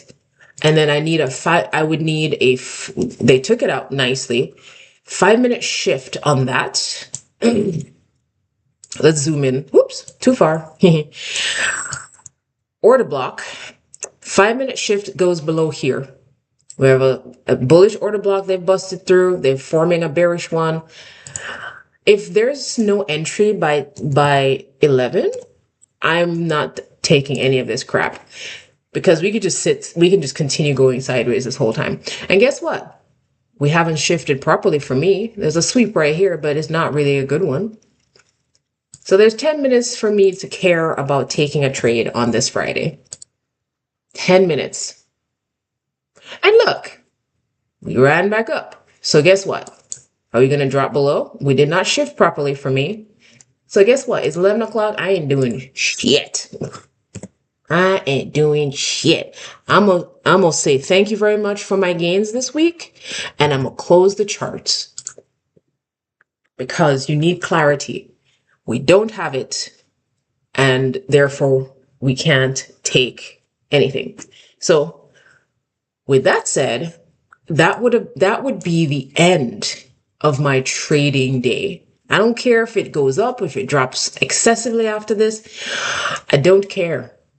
Because unlike the last couple of days of clear setups, beautiful, beautiful setups, there's none of that today. All we got is this BS. Anyway, so I think that's it for me. Take my big head and show you my cool Donkey Kong shirt again. Throw some barrels. I'm gonna throw some barrels at this PA. Anyway, I am going to go enjoy my Sunday. There's a book I've been enjoying, but first I gotta go hit the gym's sauna room to sweat out, and then I'm gonna be chilling. So thanks for hanging out with me. Seriously, what is up with this camera? I've got so many lights on me, and I've adjusted the settings. Bob gave me some good tips. I've been adjusting it. It just won't stay. Just won't. I don't know if it's the laptop. I don't know. Anyway, I'm gonna call it a day. Thanks for hanging, Coach, Wolfie, Bob, everybody that's been kicking it with me for the last 3.5 hours of forward/back testing my strategy. I hope this was fun for you. It's definitely super helpful for me because this helps to, keep me grounded. I like that if I had been trading, the trades that I would have taken I'd be over $1,000 up in 2 weeks of trading, which would be amazing. All right. So I will see you next week. And so I'll be doing my trades. Just FYI, like full disclosure, I've taken 3 trades for the whole year. All 3 are losses. I'm down 386. That's fine. The first one should have been a really juicy win, but I was still working out how to deal with um the micros. So I took 2 instead of 1 because again, you see, I've been like emphasizing that my stop needs to be at a certain place. That's why, because I realized I messed myself up that day and I was like, oh my God, my stop was not where it needed to be, got tapped out, and then beautiful move to the TP. The second one, I would consider a B level trade. Probably shouldn't have taken it. The third though was beautiful, like beautiful shift in structure, sweep of liquidity, 2 5-minute shifts. I was mostly in profit the whole time I was in that trade. So I was but it wanted to stay inside of the range. So I should have just, left it and came back. But there was a moment where it looked like it would have actually given me the win, but it didn't. So, and it didn't give me a place to move my stop either. So I had to take the full loss, and that's all right. But I really like these micros. I really do. All right, y'all. Have an awesome time. Wolfie, enjoy your burger. I know you're gonna put some greens on there. Put an egg too, okay? Put a fried egg on your burger. All right, I'm off to go see a sauna, and I will talk to you next week. Have a great one.